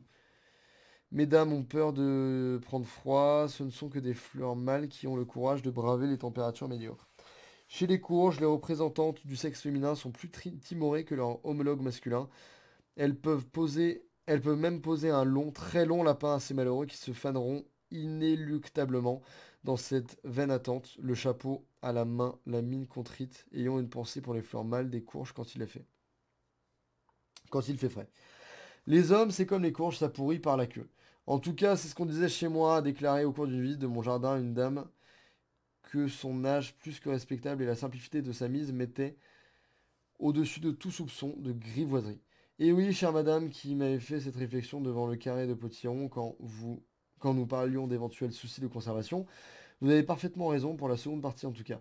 En effet, les courges se détériorent très rapidement quand on commet l'erreur de les transporter en les saisissant, non par la queue, mais plus précisément par le pédoncule. Cela provoque des micro-fissures à la base du fruit et vous pouvez être assuré qu'au cours de la conservation, des pourritures apparaîtront à cet endroit. Pour ce qui est de la comparaison avec les représentants du sexe masculin, chère madame, dont votre âge vénérable traduit probablement une grande expérience, je vous concède que notre appendice n'étant effectivement pas une poignée de transport, cela rendrait bien douloureux tout déplacement. En revanche, pour ce qui est d'un point de vue général de pourrir par cet endroit précis... Quoi? Ah non, d'accord, c'était la fin de la phrase. J'étais en train de dire, attends, mais je comprends pas, ça va vraiment pas avec... Ouais, non, on est d'accord, c'est la fin de la phrase. Tout va là. Non, parce que j'étais en train de me dire, attends, mais c'est trop bizarre comment ça se termine. Les haricots, les nains sont plus priaptiques que les géants. Les conquérants du Nouveau Monde ne se doutaient probablement pas du spectaculaire succès du haricot quand ils le reprochèrent à l'inverse des pommes de terre ou des tomates par exemple. Ce nouveau légume se répandit comme une traînée de poudre détrônant rapidement sa cousine Vigna unguiculata, jusqu'alors cultivée sur le vieux continent sous de multiples noms, Mogette, Monguette, Corny, etc. Et mentionné dans le capitulaire de Vilis, attribué à Charlemagne sous celui de Faciolum, à l'origine de notre mot argotique faillot. Même si l'onicère, ou l'onicé, je sais pas, botaniste naturaliste et médecin allemand du XVIe siècle estime que la décoction de gousse est la meilleure remède que l'on puisse trouver contre des maladies de la vessie, ce n'est pas cette raison pourtant essentielle qui explique son succès. Ce nouveau haricot est très rapidement reconnu pour sa vigueur et sa productivité. Quelques siècles plus tard, les cultivateurs européens, et plus particulièrement les maraîchers de primeur, déjà grands prometteurs du toujours plus vite, optèrent par sélection des variétés nettement plus précoces, capables de fleurir même en jours courts. Cette caractéristique s'accompagna d'une modification physiologique. Si à l'origine la plante était volubile et capable de grimper à au moins 2 mètres de haut de ces haricots plus précoces et fructifères, c'était nanifé. Oh, c'est quoi ces mots de merde, putain? Chaque jardinier aura fait le constat, si au mètre carré les haricots à rames sont finalement plus productifs, avec leur étage de fleurs plus nombreux que chez les variétés naines, ils sont en revanche franchement plus tardifs, un vrai manque à gagner donc pour les maraîchers de primeur. Détourner une espèce pour que de géantes, elles deviennent naines et ne pensent qu'à se reproduire très vite est d'un point de vue moral, on ne peut plus troublant. J'aime à me dire que la nature a pris sa revanche, nous avons obtenu ce que nous voulons, certes des haricots toujours plus tôt et malgré tout en quantité abondante, mais en échange de nombreux dos et reins douloureux s'en souviennent. Et ça, mesdames et messieurs, c'est exactement ce qu'on veut, c'est totalement beau. Ok. Néanmoins, les jardiniers qui ont su vaincre leur réticence pour la cultiver peuvent en témoigner plus que n'importe quel filtre d'amour aphrodisiaque ou pensée magique dans un aléatoire bouquet, offrir un bijou à ses perles que l'on aura pris soin de cultiver, récolter puis assembler en un bracelet ou un collier, forcément unique, puisque chaque graine l'est est le meilleur gage qui puisse offrir à l'élu de son cœur probablement plus sûr moyen de séduire. Paternostier, les larmes de Job ont longtemps été l'apanage de monastères et couvents où bien avant les omniprésentes matières synthétiques ou importées, elles étaient cultivées par les paténostiers, spécialistes de la confection de chapelets. En avoir un usage plus laïque destiné à la séduction bien humaine ne semble pas déplaire à mes larmes de Job qui chaque année se resserrent généreusement. La menthe, une sacrée courageuse. J'ai toujours une pensée émue quand je vois mes menthes en pleine forme, juste avant de fleurir pour les malheureux jardiniers qui auront suivi. Ce conseil étrange dispensé sur de nombreux sites internet consacrés au jardinage. La menthe et les courgettes sont des plantes compagnes, installez-les l'une à côté de l'autre. Conseil étonnant quand on sait que si les courgettes apprécient le plein soleil, les menthes préfèrent, elles, une situation plutôt ombragée. Mais passons sur cette absurdité, nous ne sommes pas à cela près, avec la fumeuse théorie des plantes compagnes et autres cultures associées. Retenons plutôt l'idée, aussi sotte que grenue, constituant installer de la menthe au beau milieu du potager à côté des légumes qui ne vous ont rien fait. Parce que voilà, quand la menthe se plaît, elle adore ça. Se plaire, ce n'est plus qu'un potager que vous avez auprès de quelques toutes petites saisons, mais un parterre de menthe. Tant mieux après tout, me direz-vous. Notre courageuse n'est pas que belle et parfumée, messagère de l'amour dans la tradition berbère par exemple. Elle a aussi une solide réputation de plante aphrodisiaque, réputation qui lui a d'ailleurs valu d'être interdite aux soldats grecs. Un dicton assurant que la menthe incite tant à l'amour qu'elle diminue le courage. Je connais de nombreuses périodes de notre histoire mondiale ancienne et hélas récente où on le peut déplorer qu'il n'y ait pas eu de distribution à la menthe régulière et en quantité à tous les étages, à commencer par ceux de nos chefs d'État. Fraîcheur de vivre. La menthe n'a pas que le pouvoir de galoper et de se faufiler partout dans les jardins pourvu que l'exposition lui plaise, ou d'inciter au jeu amoureux.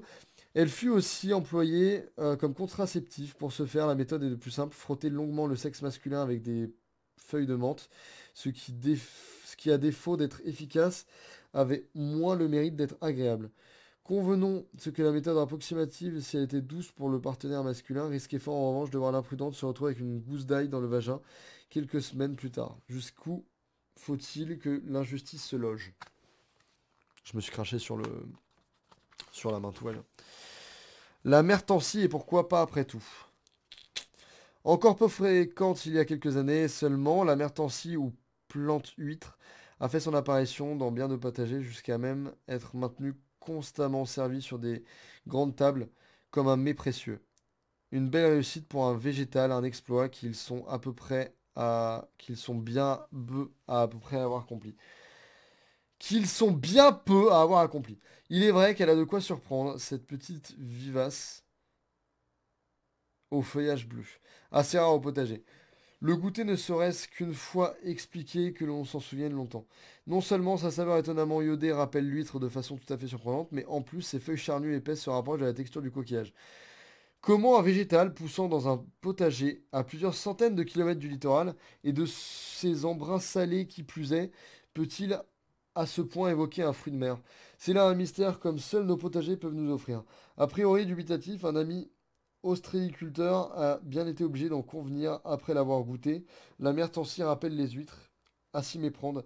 Petite provocation inutile de ma part, j'en conviens, je lui faisais remarquer qu'à la différence de ces produits, si par hasard on mange une feuille de mertancie pas fraîche, on ne risque pas de passer les pires 24 heures de son existence à jurer que plus jamais on ne sera repris à manger d'huîtres. Le jour de Noël en plus. Vous parlez d'une fête. Réconcilier universellement les gourmets avec ce coquillage, qu'en outre on dévore tout cru, mon intention n'était pas des moindres. Spécialiste des eaux glacées et des réponses du même gabarit, mon ami s'est juste contenté de me répliquer qu'en plus d'être à ses yeux un mets d'une saveur tout à fait exceptionnelle, les huîtres, les vraies cette fois-ci, ont l'avantage d'être riches en zinc, un élément reconnu pour sa propre propension à favoriser l'émission des testostérone et de cyprine. Rien que ça. Ma mère Tancy peut-elle prétendre à de telles vertus? Pour être honnête, je n'ai pas encore vérifié, je n'en sais toujours fiche trop rien, mais si, j'ai envie d'y croire, après tout, de sa faveur est tellement proche. Le poids des cœurs, un peu de douceur. Pour bien des jardiniers, étrangement, la sexualité passe avant tout par le cœur. Pourquoi se demanderait-on légitimement que peut-être que le lien entre ces deux organes, hormis bien sûr que le cœur peut faire affluer le sang dans ces étranges appendices situés en étage plus bas, et après tout, ouais, je rote comme ça tranquille, hein. Et après tout, est-ce tellement important de le savoir? Alors, si nombreux sont ceux à voir dans la relation forte que nous établissons entre sexualité et sentiment un signe de cette humanité qui parfois semble faire défaut à notre espèce, surtout cultivons ce poids de cœur pour la Saint-Valentin ou la fête des mères, qu'importe. Le poids de cœur n'est pas aphrodisiaque, n'a pas dans son mode de détail de croissance un détail qui pourrait par analogie évoquer notre comportement non plus évident et plus magique. Le poids de cœur est tout simplement, il est magnifique. Il est une magnifique plante grimpante munie de vrilles, aux feuilles découpées qui se couvrent de petits lampions après avoir fleuri tout l'été. Ce qu'il est précisément en train de faire pour mon plus grand plaisir quand ces petits lampions évoquent les physalis par exemple. Après avoir totalement séché, on prit une belle teinte de papier, parcheminez, retenez votre souffle. Ouvrez-les tout simplement et regardez de plus près.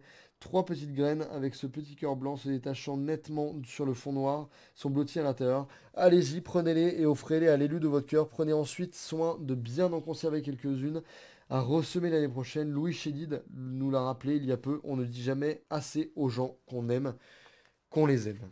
Et ça, mesdames et messieurs, c'est beau, putain. Je fais une pause. Honnêtement, c'est hyper compliqué, genre vraiment, c'est ouf, c'est galère de ouf.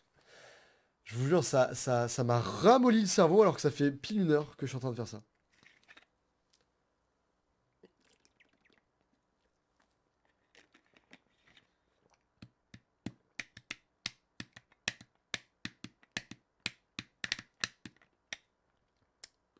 En tout cas, j'espère que ça va bien chez vous, hein.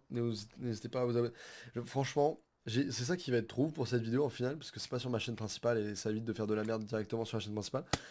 Mais ça va être sur la chaîne secondaire. Ce qui fait que je vais pouvoir voir un truc que j'ai toujours voulu savoir, c'est voir la courbe de watch time d'une vidéo qui dure des heures comme ça avec un concept où les gens s'en battent les couilles de ouf, tu vois. Genre là, je vous parle, peut-être que la vidéo va avoir, je sais pas, 20 000 vues. Ça se trouve sur les 20 000 vues, là, j'ai envie de savoir combien il y a de personnes qui regardent là, ce passage-là. Savoir si sur 20 000 personnes, il reste encore 15 000, mais bon, non, ça, je sais très bien que c'est pas vrai, hein, c'est impossible. Ou alors, si genre, même si déjà il y a plus de 1000 personnes, mais je suis choqué de ouf. Et ça se trouve, vous êtes énormément. Je verrai ça après la vidéo, ça va être trop cool, mais genre, c'est une statistique, vraiment, ça m'intéresse de ouf. Parce que là, vraiment, pour moi, là, je me dis, mais il y a personne qui regarde là, ce passage. Là, je pourrais très bien, genre, tricher, passer directement à la page, à la dernière page, en disant, oh, bah, je suis déjà à la dernière page. Je pourrais faire de la merde et tout, ou je sais pas, n'importe quoi, tu vois, ou juste parler comme ça en ayant le livre dans la main, comme ça, si jamais quelqu'un passe le curseur, il voit que je suis encore en train de lire le livre, alors que pas du tout. Genre vraiment, mais j'ai envie de savoir, vraiment, ça, c'est vraiment quelqu'un qui va regarder ça jusqu'au bout. Si c'est le cas, vraiment, premièrement, what the fuck, vous perdez du temps de ouf, vraiment, vous pourrez faire tellement de choses, au lieu de me regarder lire un livre de merde que vous comprenez pas, avec moi-même je comprends pas. Et voilà, mais c'est où, j'ai trop envie de savoir en vrai. Mais n'hésitez pas à vous abonner. Et ça se voit, hein, je suis fatigué de ouf, je suis complètement mort.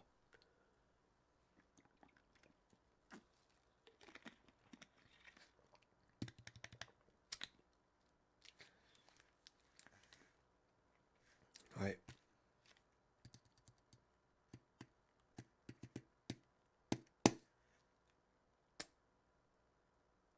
Putain, je suis mort quoi. Et ça, c'est une horreur, mais je suis vraiment mort quoi, c'est horrible. Allez, on continue. T'as vraiment pas envie de continuer quand tu vois plein de trucs comme de merde comme ça, tu vois. Ça, c'est les pages reloues, tu vois. Ça, c'est les pages où il y a le plus de lecture. Parce qu'après, sur la page suivante, voilà, tu vois, page suivante, il y a quasiment que dalle. C'est pour ça que, au final, ça avance plutôt vite. Mais ça reste quand même hyper relou, hein. Tu me parles meilleur. Certes, les tomates sont susceptibles, mais quand même, mettons-nous à leur place. Reconnaissons-leur parfois le droit de l'être. Mettez-vous dans la peau d'un joli petit plant de tomates, tout ce qu'il y a de plus avenant, fructifiant comme il se doit. Pas de chance, vous héritez d'un jardinier un peu tête en l'air, pas très rigoureux sur les arrosages. Par exemple, un de ceux qui apportent de l'eau quand ils y pensent, quand ils ont le temps, ou que l'envie leur prend. Vous n'avez pas tardé malheureusement, petite tomate, à ne pas vous sentir très bien, à ressentir des troubles d'ordre psychologique. Très vite, vous aurez même du mal à assimiler ce calcium indispensable à une bonne fructification. Horreur, vous constatez qu'inexorablement votre peau se nécrose, là, juste à côté de l'ombilic, à côté du pédoncule. Vous assistez impuissante et effarée à son élargissement. Ce qui n'était au départ que de petites lésions gagne progressivement toute votre base. Vous commencez alors à en vouloir à ce jardinier, à lui reprocher son inconséquence. 9 fois sur 10, il faudra juste que ce dilettante reprenne des arrosages réguliers, pas forcément copieux réguliers. Homoncule, juste... Homoncule, c'est vraiment le mot. Homoncule, justement, comment t'expliquer que ce cul noir s'appelle en fait nécrose apicale. Que ta jeune tomate innocente, si elle a un joli petit pédoncule, elle n'a en revanche pas de cul tout court. Ça s'appelle l'ombilic. Ce vocabulaire inapproprié ne l'empêche pas de mûrir, de changer de couleur. Courageuse, malgré tout, elle rougit, verdit, sans pourpre ou jauni en fonction de sa variété. Espérant juste que cet anthropomorphisme grossier, qui lui vaut d'être traité de cul noir, va cesser. Inutile de la nettoyer, la tâche qui ne disparaîtra pas, mais comme elle est décidément trop bonne, il suffira d'éclater cette marque d'infamie pour se régaler de tout le reste de son fruit. Le plus simple, le plus élégant serait malgré tout d'être le plus régulier sur l'arrosage et ami jardinier plutôt que pareil de cul noir, pensons à bouger le nôtre sans que ça presse. Quand ça presse. Pauvres tomates, l'engouement dont elles sont victimes me fait penser à celui que subirent les melons à la fin du XVIIe siècle. Eux aussi étaient semés à grand renfort de chaleur artificielle, taillés, guidés, protégés du froid, du chaud, des courants d'air, de la pluie, des manques de pluie, etc. Il n'en avait d'ailleurs que pour eux dans les manuels horticoles de l'époque. Si à l'entrée, tomates, on trouvait bien quelques explications. Combien de pages étaient consacrées au melon? Combien de tailles d'amendements d'espoir, déçus, de gestes, ça fait plaisir, plus ou moins déplacés, ont-ils eu aussi généré à la grande époque de leur gloire. C'est précisément pour cette raison que je vais m'arrêter d'écrire à leur sujet, je les aime tant, moi aussi, ces pommes d'amour que par superstition, je ne vais pas m'étendre davantage, j'ai bien trop peur que l'année prochaine encore, ces fragiles divas de nos potagers ne se vengent et et me chantent un de ces airs dont elles ont le secret, celui du mildiou par exemple, ma propension à la souffrance a ses limites. Ouais. Eh ben on est bien, hein, on est vachement bien. Les capucines. Ah, les capucines ne confondons surtout pas. Persuadés qu'ils étaient d'avoir abordé aux Indes quand ils ramenaient à l'Amérique cette plante étrange et délicieuse à la saveur poivrée évoquant la cresson, c'est logiquement qu'on appelait grand cresson d'Inde, ce qui au plus tard fut nommé capucine pour la ressemblance du calice de la fleur avec les capuches des moines capucins. À propos des moines cajon, à propos des moines, gageons d'ailleurs que dans bien des monastères, cette saveur chaude aurait probablement été interdite, ou pour le moins sévèrement contrôlée. Il est vrai que les composés souffraient. Je regardais si l'enregistrement était encore en cours, hein.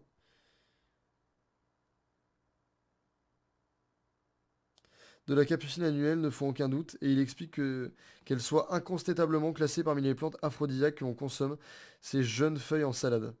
Ces fleurs ou même ces boutons absolument délicieux préparés comme des capres. Cette description présentant notre capucine comme une plante chaude correspondant néanmoins aux capucines annuelles. Il en va tout autre avec les non moins délicieuses capucines tubéreuses, originaires elles aussi d'Amérique du Sud. Leur culture fut développée dans la 10e moitié du XXe siècle pour venir en aide aux pommes de terre qui commençaient à connaître bien des déboires avec le mildiou.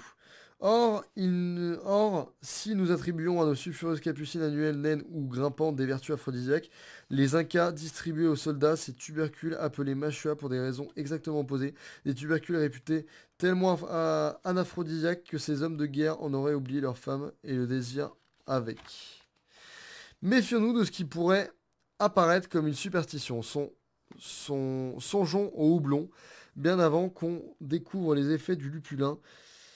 Les paysans et ouvriers qui le manipulaient en grande quantité avaient bien observé ces effets délétères. Jusqu'à maintenant, peu de chercheurs se sont penchés sur la capucine tubéreuse. Néanmoins, une étude menée à l'université de Lima en 2012 sur une population de rats soumis à un régime important d'extrait de mâchoire pendant 12 jours montre une nette diminution de la quantité et de la qualité des spermatozoïdes si de la même manière qu'une hirondelle ne fait pas le printemps, un spermatozoïde ne fait pas de la libido. Il est de risque qu'il faut mieux connaître avant de courir, particulièrement avec une tubercule aussi délicieux que celui de la capucine tubéreuse. Chaude ou froide, les plantes influent sur notre santé et notre comportement. Pour les médecins de l'Antiquité aux 4 éléments, air, eau, feu, terre, correspond le sec, l'humide, le chaud et le froid que l'on retrouve dans notre corps sous forme d'humeur. Le sang, humeur chaude et humide, la lymphe, humeur froide et humide, la bile, humeur froide et sèche, et la bile jaune, humeur chaude et sèche. Toute maladie est liée à un déséquilibre de ces 4 humeurs qu'il s'agit de rétablir avec des végétaux ou des minéraux, classés et échelonnés en fonction de leurs propriétés. Un excès de bile noire, froide et sèche devrait par exemple être compensé par des aliments issus de la catégorie sanguine, chaud et humide. voire prohibés au moment du clergé, particulièrement dans les couvents et monastères, où les interdits fleurissaient eux aussi. Nous n'avons pas sourire trop vite de cette théorie. Des humeurs, nous qui parlons encore des températures sanguines au milieu, évoquons les chauds lapins, ou disons de quelqu'un de distant qu'il est froid, quand ce n'est pas une femme, qu'elle est frigide, etc.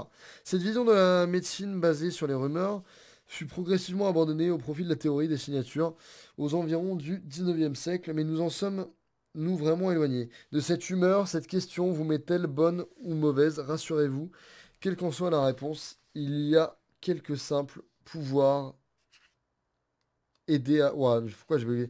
Rassurez-vous, quelle que soit la réponse, il y a quelques besoins qui pourront aider à établir la vérité. Non, l'équilibre. Putain, mais c'est ouf. Vraiment, je sais pas pourquoi je bloque comme ça. Parce qu'il y a vraiment des mots...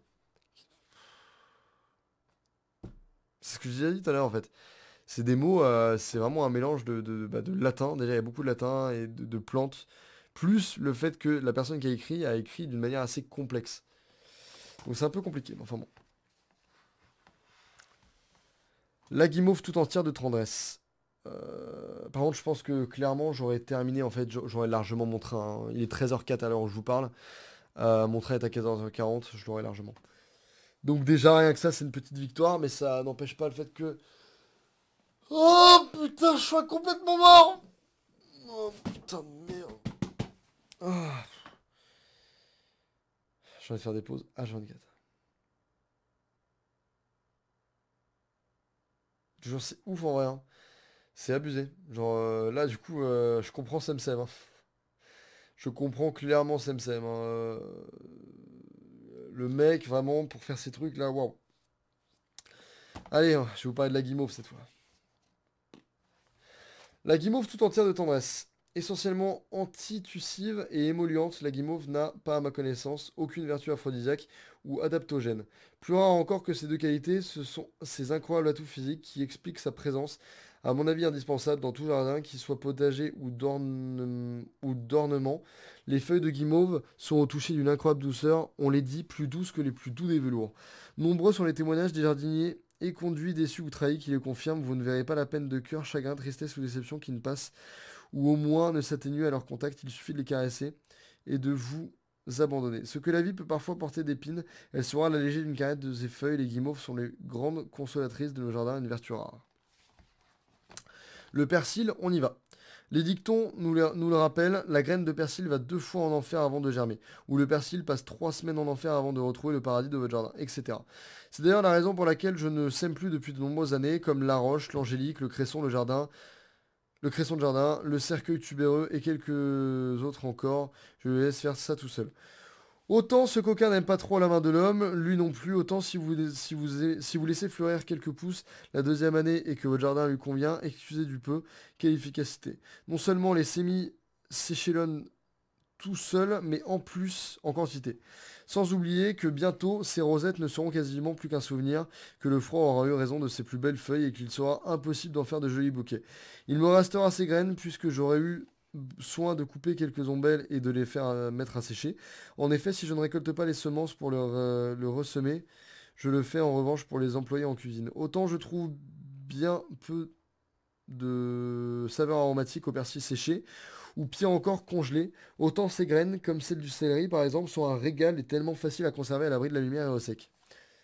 À propos de céleri, le persil appartient lui aussi à une grande famille des ombellifères. On lui attribue parfois ce dicton disant que si la femme savait que le céleri fait à l'homme, ce que fait à l'homme, elle irait en chercher de Paris jusqu'à Rome. Je laisse aux spécialistes le soin de trancher qui du céleri ou du persil aura nos faveurs. Ce qui est certain en revanche, c'est que dire d'une jeune femme qu'elle va au persil signifie dans l'argot du 19e siècle qu'elle se prostitue. Ne gaffons pas donc quand nous demandons à nos chers et tantes d'en ramener un bouquet. Il est des circonstances où il est préférable pour éviter le drame conjugal, de se prendre par la main et d'y aller nous-mêmes, messieurs. Chacun se fera son idée que toutes ces informations, en revanche, ne nous empêchent pas en ce début d'automne de profiter des dernières tomates et feuilles de menthe pour préparer un taboulé à la libanaise où le persil entre en telle quantité qu'il n'y ait quasiment pas besoin de boulgour ou de semoule. De plus, détail qui va à son importance à cette saison, le persil est plus riche en fer que bien de vin rouge rivalise. et l'emporte sur le lait en calcium, contient plus de vitamine C que l'orange. À bonne heure, avant l'hiver, d'ail au persil. Pour le cueillir. Putain, vous allez voir sûrement des crachats depuis tout à l'heure. J'arrête pas de cracher comme un gros porc. J'en peux plus en vrai. J'ai encore envie de faire une pause. J'ai le droit de faire une petite pause. Je fais une petite pause. Putain. Eh mais attends, mais what the fuck, mais c'est abusé. Genre, là, ça commence à... Vraiment, j'arrive vers la fin de ouf, hein. Mais c'est abusé, en fait, comme quoi, genre, vraiment, la lecture, j'arrive pas du tout à décerner combien de temps je mets. Parce que j'ai commencé à... Ah, mais non! J'allais dire, j'ai commencé à 12h40, mais non, je pète un câble. J'ai commencé à 11h40. Là, il est 13h08, 13h10. Ouais, donc ça fait déjà un petit 11h20 que je fais ça, quoi. Tu me diras, 11h20 pour, au final, à peu près une centaine de pages, ou la moitié des pages, il y a plein d'années d'illustrations. Ça peut le faire. Bon, allez, je parle pas, je me mets en mode silence, je fais une petite pause mentale.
On va pouvoir reprendre.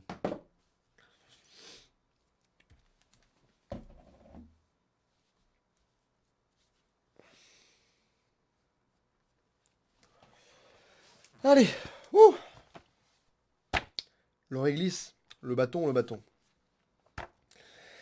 Je pense en regardant, toujours mi-attendri, mi-amusé, les petites gousses évoquant de mini haricots secs qui contiennent les graines de mon plan de réglisse. Aucun doute, c'est bien une légumineuse.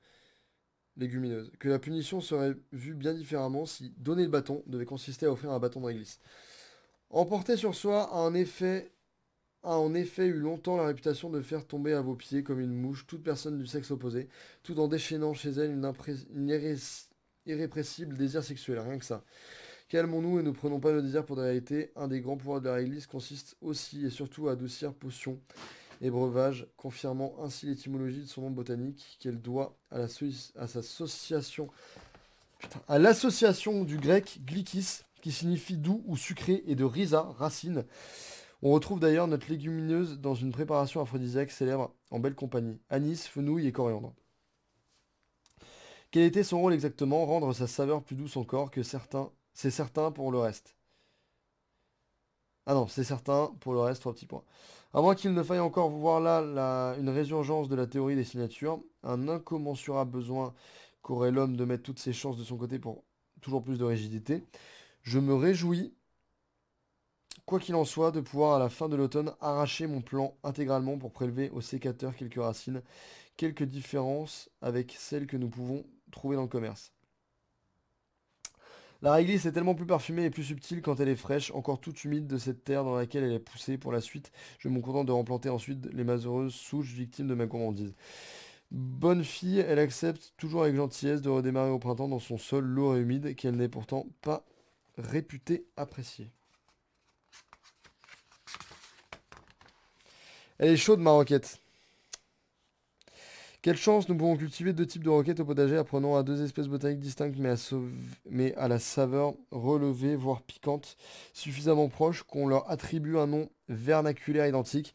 Nous avons donc à la roquette cultivée une annuelle à fleurs blancs, crème veinée de pourpre, et la roquette sauvage, vivace aux feuilles nettement découpées et plus étroites que la précédente, aux fleurs d'un beau jaune lumineux. Néanmoins, je plains ces malheureux, moi qui ai déjà bien du mal à m'en priver. Il faut effectivement connaître la grande faiblesse de la roquette et de bien des crucifères d'ailleurs. Et de bien de crucifères d'ailleurs. Les effets de la chaleur se réussissent pas ne réussissent pas à ces plantes au tempérament pourtant bouillonnant, devenant souvent dures, passant du piquant à l'amer, leurs feuilles semblent se rétrécir sous les effets du rayon du soleil. La roquette est donc une plante à cultiver aux saisons intermédiaires, au printemps pour se mettre à l'unisson de la nature qui nous environne, ou en automne pour se vivifier avec les premiers froids. Merci à elle donc d'être prête à être récoltée ce matin. Si la saison le permet, je pourrais refaire 2 coupes avant qu'elle ne monte à graines.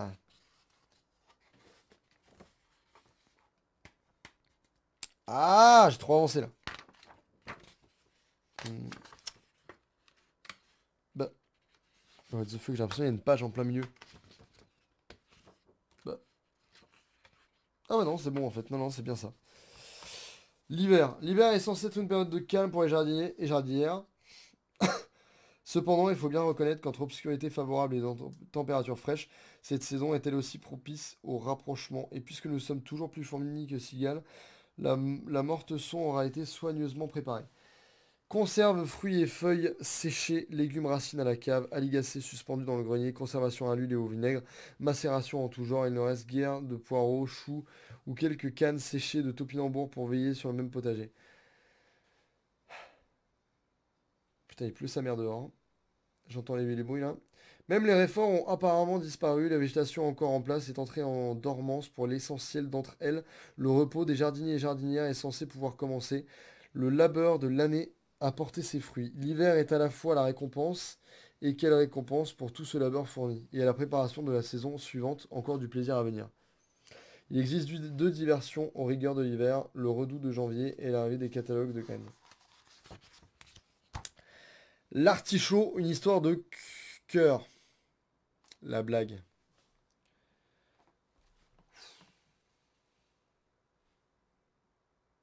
En fait, ça va vite. En fait, c'est ça qui est horrible. C'est que en soi, ça va largement plus vite que ce que je pensais. Je pensais vraiment y passer genre 2 heures, 3 heures. Voilà, ça, je pense que du coup, je vais finir genre pile en 2 heures. Mais voilà. Mais quelle horreur. Quelle horreur. Bon, allez. Là, ok, bon, allez hop. Autant vous le dire tout de suite, je n'aime pas les artichauts, un exploit d'ailleurs que les coquins parviennent à réaliser. Il n'est pas aisé de me rebuter avec un légume, ce n'est pas son goût que je lui reproche, j'aime même énormément la saveur tout à fait particulière de son cœur, mais je ne m'en régalerais plutôt en dégustant un plat de topinambour ou d'éliantis au goût très proche. C'est ce que je trouve vaine, cette pratique qui consiste bracter putain, bracter après bracter. C'est ce que je trouve vaine, cette pratique qui consiste... Ok, je crois ce que je viens de dire. À sussauter un bout de truc mollasson suffisamment insipide pour avoir besoin d'une sauce afin de rattraper sa flagrante quasi-absence de goût. Enfin, après avoir patiemment lapé tous ces trucs, assez en tout cas pour que votre assiette déborde, vous arriverez victoire sur une sorte de foin qui en fait n'est autre que le regroupement des fleurs en bouton. Allez, encore un peu de patience et vous allez bientôt finir votre putain de livre. C'est faux, hein, ça c'est moi qui le dis aussi. Allez, encore un peu de patience, après avoir soigneusement ôté, vous pourrez vous régaler du fond qu'il n'y a pas si longtemps encore appelé cul. Vous voilà d'ailleurs face à la vraie question existentielle posée par l'artichaut. Est-ce qu'on vient de toucher le fond ou a-t-on fait autant d'efforts pour un cul tout aplati? Mais j'avoue que je suis injuste. En fait, j'en connais au moins un qui se régale d'avance à l'idée d'avoir des artichauts au menu, le tas de compost. Il salive de savoir que dans quelques minutes va s'abattre sur lui une avalanche de bractées apathiques sur lequel fige un reste de sauce accompagné de ce foin, auquel seront restés attachés comme lambeaux de cœur ou de cul comme il vous plaira. Au fait, pendant que j'y pense, je me devais de vous dire, longtemps à prêter à l'artichaut des vertus aphrodisiaques. Il n'en est rien. En fait, c'est l'analogie avec ce long déshabillage qui lui a conféré cette vertu usurpée et a permis aux maraîchers de le vendre en criant dans la rue Artichaut, artichaut, c'est pour monsieur et pour madame pour réchauffer le cœur et d'avoir le cul chaud. Pourquoi alors, peut-on se demander consacrer autant de temps à le pailler en ce début d'hiver, puisque plus du reste, c'est un frileux. Wouh! Bêtement, parce que si je ne lui trouve aucun charme gustatif, j'en connais d'autres qui les adorent. C'est des capitules sur pied, cette fois artichaut ou cardon, avec leurs sublimes fleurs d'un bleu lumineux, sont parmi les plantes potagères les plus mellifères que je connaisse. À peine écloses que déjà une foule de prétendants et prétendantes se rue à leur rencontre. Quelle joie pour les bourdons ou les abeilles de ces chardons cultivés que l'on ne saura pas récolter pour les laisser fleurir. Un spectacle, à mon avis, bien plus passionnant que celui du gourmet de ma connaissance tachant leurs vêtements de sauce blanche ou de vinaigrette en exhalant des soupirs d'une béatitude qui m'échappera toujours. L'avoine, l'engrais vert pour rester vert. On ne rappellera jamais assez l'importance de couvrir les sols en hiver, loin de la polémique bêcher ne pas bêcher à laquelle chacun répondra en fonction de ce qu'il en ressent et de son expérience, même si pour ma part j'évite tout retournement de sol, il est un point qui ne prête pas à discussion. Il est impératif de couvrir cette terre le plus vite possible, particulièrement en hiver. Rappelons-nous s'il existe ces trois types de sols laissés nus, les déserts de sable, les déserts de glace et les terres cultivées. Vous avez vu, je fais carrément maintenant le... Je fais le move, quoi. Les terres cultivées. Cherchons l'intrus. Pour couvrir, protéger et apporter de l'azote au sol pendant la morte saison, ma préférence va à un mélange moitié févérole, moitié avoine. Les premières fixent l'azote atmosphérique, tandis que la seconde a un effet couvrant et décompactant, tout en agissant comme un véritable repoussoir à adventice, sans oublier que les deux, d'un beau vert tendre, sont un vrai régal à voir en hiver se moquer des gelées régulières. Contempler son jardin comme une illuminée de ce vert bien particulier après ce petit épisode neigeux, par exemple quand ce dernier a doucement fondu, est un spectacle toujours renouvelé dont je ne me lasse pas. C'est donc à l'origine, pour des raisons purement agronomiques, que j'ai choisi d'employer l'avoine parmi toutes les céréales que l'on peut encore semer fin octobre. Quand l'essentiel des cultures du potager est récolté, j'aurais pu me douter que si tout travail mérite salaire, tout travail supplémentaire comme de semer des engrais verts mérite salaire supplémentaire. C'est en tout cas ce que j'ai découvert il y a peu, il suffit de patienter quelques mois pour que l'avoine fleurisse et d'employer la plante entière en décoction pour profiter de ses nombreux acides aminés, excellents reconstituants et stimulants entre autres sexuels. De plus, l'avoine contient de l'avémine, une protéine qui aurait aussi pour vertu, deux précautions valent mieux qu'une, d'augmenter la production de testostérone. Bref, un engrais vert polyvalent, très polyvalent, mesdames et messieurs. On arrive bientôt à la fin, hein, on commence à se rapprocher. Ok. Putain de merde, ça merde, putain.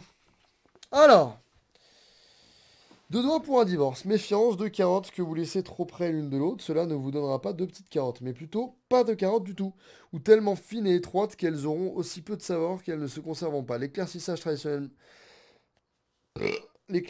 traditionnellement à deux doigts, joints de distance, appelé aussi démariage, dans nos campagnes est l'indispensable opération.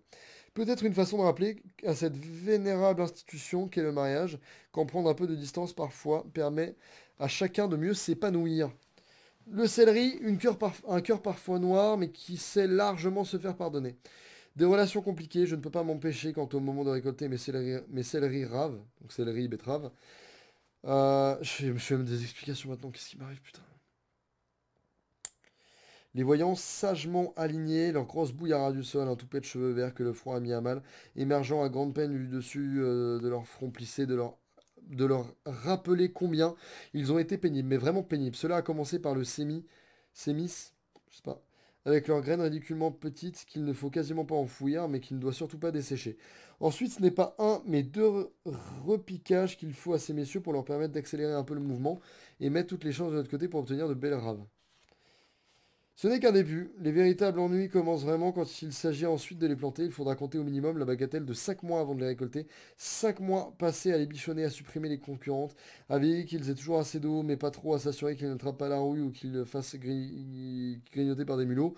Non content du tréhassage au champ, c'est souvent ces souvenants qu'ils sont à l'origine natifs de Marais, ces messieurs réclament ce que nous avons de meilleur, un sol riche, meuble, frais, profond, etc. Si votre terre est légèrement carencée en bord ou si par malheur vous avez été négligent à un moment de la saison sur l'arrosage, sachez qu'ils vous prendront par surprise au moment de les préparer, les ingrats. Horreur. C'est en les coupant en deux que vous apercevrez que le cœur est noir et creux, même voté en moins décevant. Quoi? Même voté est moins décevant que vivre l'expérience d'un céleri raté. Et pourtant, pour ce qui est des cœurs noirs et creux en matière d'hommes et femmes politiques, ok, point. Le gingembre en panne d'un jardinier. Il me reste enfin, il me reste 15 pages, je crois. C'est un coup tout de même de ne pas réussir. S'il n'est pas une plante à la réputation aphrodisiaque. Attends, vous savez quoi? Ce que je vais faire, c'est que je vais essayer de pré-shot. Je pense que j'ai terminé d'ici un petit 20 minutes, je dirais. Donc je vais pré-shot et je vais commander ma bouffe. Comme ça, en même temps, ça me fait une pause, c'est pas mal. On commande ensemble, d'accord? Ouais, et c'est ouf, je suis tellement KO. C'est ouf, hein, ça te met KO, mais d'un coup. En fait, il y a plusieurs facteurs. Il y a le fait déjà que les derniers jours, vraiment, j'étais complètement mort de tout ce que j'ai pu faire. Plus le fait de lire un livre pendant 2 heures d'un truc avec des mots hyper compliqués. Et le fait d'avoir la lumière dans la gueule depuis tout à l'heure, là, c'est une petite horreur, quoi. Alors, qu'est-ce qu'on a? Qu'est-ce qu'on peut se manger?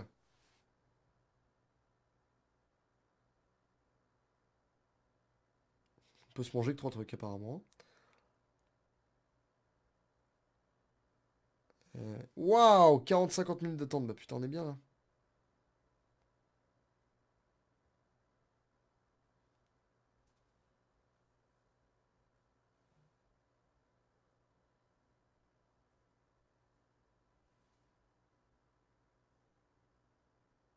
J'arrive, hein.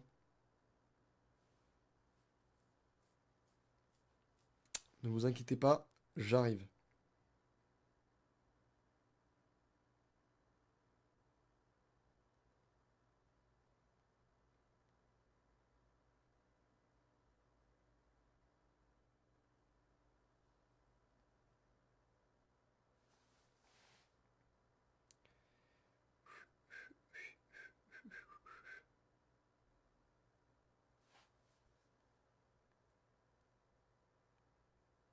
Hop.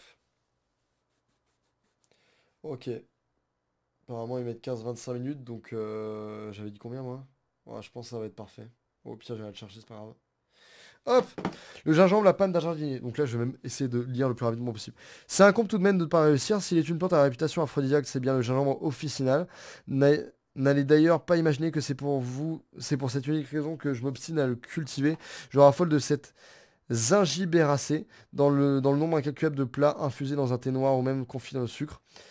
Le fait qu'il soit riche en gingérol aux effets vasodilateurs explique qu'il incite plus à la luxure qu'à la contemplation, mais ce n'est pas la motivation principale.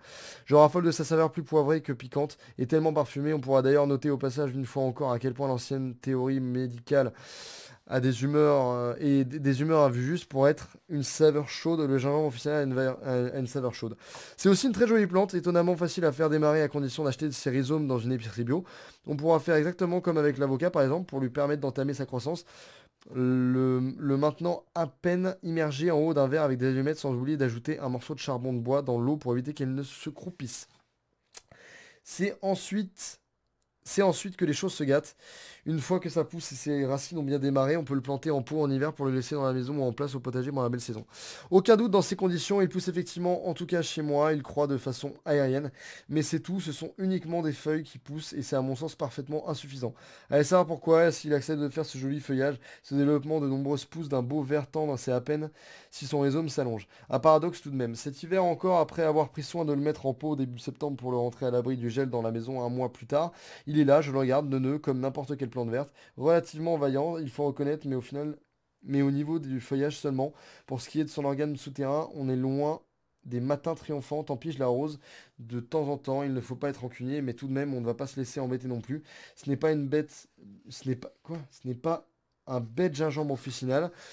Qui va avoir raison de mon entêtement potager, puisque c'est, je vous jure, c'est horrible. C'est horrible. Je crois que c'est marrant parce que je commence à assimiler le truc et je sais que le gingembre, à chaque fois, c'est un zingibéracé. Et donc du coup, tous les mots, à chaque fois que ça parle du gingembre, c'est trop compliqué.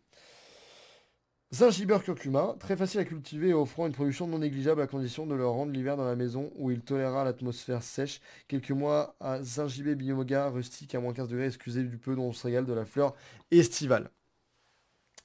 Oh là là, putain, c'est long ça aussi.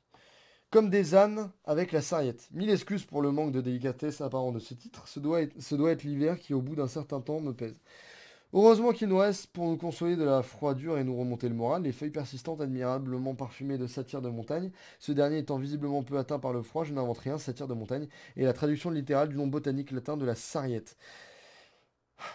Sartourera montana. La légende raconte en effet que ce sont les pâtres qui se seraient aperçus de son effet sur les âmes, qui, quand ils en quand ils embroutaient les buissons sauvages, se prenaient ensuite à avoir des érections dignes de leur réputation, je vous laisse imaginer. Toujours est-il que ces vertus aphrodisiaques sont là aussi connues depuis l'Antiquité, bien que nous ne jamais enseigné au cours du latin. Cette connaissance explique d'ailleurs que Pasifou, l'orque Saint Benoît, fonda l'orque des bénédictins. Il en a interdit les cultures, soyons certains que pour prohiber strictement la production d'une simple, d'une simple dans un monastère, il fallait avoir de fameuses raisons. Le poivre des ânes, autre nom attribué à la sarriette, s'en est donc allé rejoindre au rang des interdits le poivre tout court. Triste nouvelle pour les bénédictins, s'il existe bien un poivre des moines, il n'existe pas à ma connaissance de sarriette des moines. Dommage, quelques brins dans l'eau de cuisson des haricots secs facilitent la digestion, tandis que plus prosaïquement, un bouquet de sarriette dans un plat de pommes de terre à l'ail rôti au four et accompagné d'une chicorée frisée est un vrai régal. Quelques cuisiniers d'ailleurs à l'humour, pas toujours de monde à loi, prétendent que ce plat simple et ro- roboratif n'est complet qu'en y ajoutant quelques tranches de saucisson d'âne, je vous laisse juge. Personnellement, je me félicite dans ces circonstances d'avoir un régime essentiellement végétarien. Le réfort, il fallait s'y attendre. Ah ça, le réfort, je connais. Toujours dans notre série, puisque l'hiver, il faut bien se réchauffer pour pouvoir compter sur les potagers de similaires récompenses, les jardiniers auront su se montrer entreprenants et prévoyant profite. Le froid venu de cette racine qu'ils auront pris soin d'installer une bonne fois pour toute l'année précédente. Pour être tout à fait honnête, comme avec les topinambours, le plus compliqué c'est pas de le cultiver le réfort, mais plutôt de s'en débarrasser ou plus ou moins de le contrôler. Également appelé moutarde des moines, il n'a visiblement souffert d'aucune interdiction auprès de ces messieurs, et pourtant, plante sulfureuse, il en est. Au sens propre, le réfort contient des fortes proportions de glucosinolate, composé soufré, expliquant cette saveur très forte, propre à monter au nez, mais aussi à descendre de quelques dizaines de centimètres visiblement. On peut sourire de la théorie des humeurs et de ces saveurs chaudes, néanmoins, sachons reconnaître la qualité de certaines de ces intentions. Le réfort de l'ancien français a une saveur, c'est le moins que l'on puisse dire, relevée, voire très élevée. On peut même dire que c'est très très élevé. Or, il se trouve que si l'on ne peut pas parler d'effet aphrodisiaque direct, n'exagérons pas ses pouvoirs, le réfort n'est pas un célèbre petite pilule bleue non plus. Cette crucifère n'a pas de vertu digestive, très riche en vitamine C, il est efficace aussi en amont comme un stimulateur d'appétit, enfin des appétits pour être plus précis.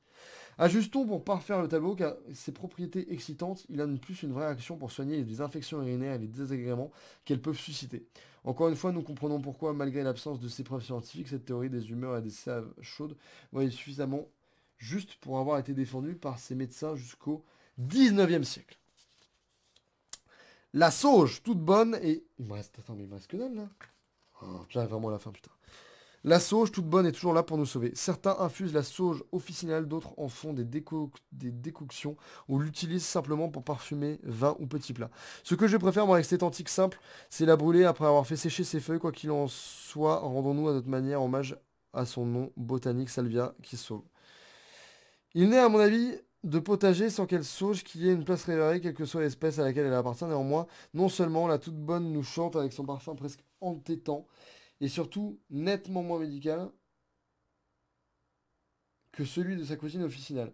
Mais depuis l'Antiquité, on connaît ses fortes propriétés aphrodisiaques. Discoride, qui préconisait de la prendre infusée dans du vin pour augmenter le plaisir, était dans le vrai. Il est désormais établi dans son essence à tout autre la vertu d'équilibrer nos systèmes endocriniens et hormonaux, tout en tonifiant l'utérus. Cependant, même si la science lui reconnaît désormais les mérites, il n'est pas besoin d'avoir d'autres raisons de cultiver la sclarée que pour l'admirer et profiter de ses flagrances uniques, expliquant qu'elle soit à ce point employée en parfumerie. Parfois, la tradition voulait qu'un amoureux et conduisant une belle en lui offrant un bouquet afin qu'il demeure ami. Quelles étaient ses raisons, reconnaissant lui l'élégance du geste et le bon goût qui lui poussait à choisir cette toute bonne.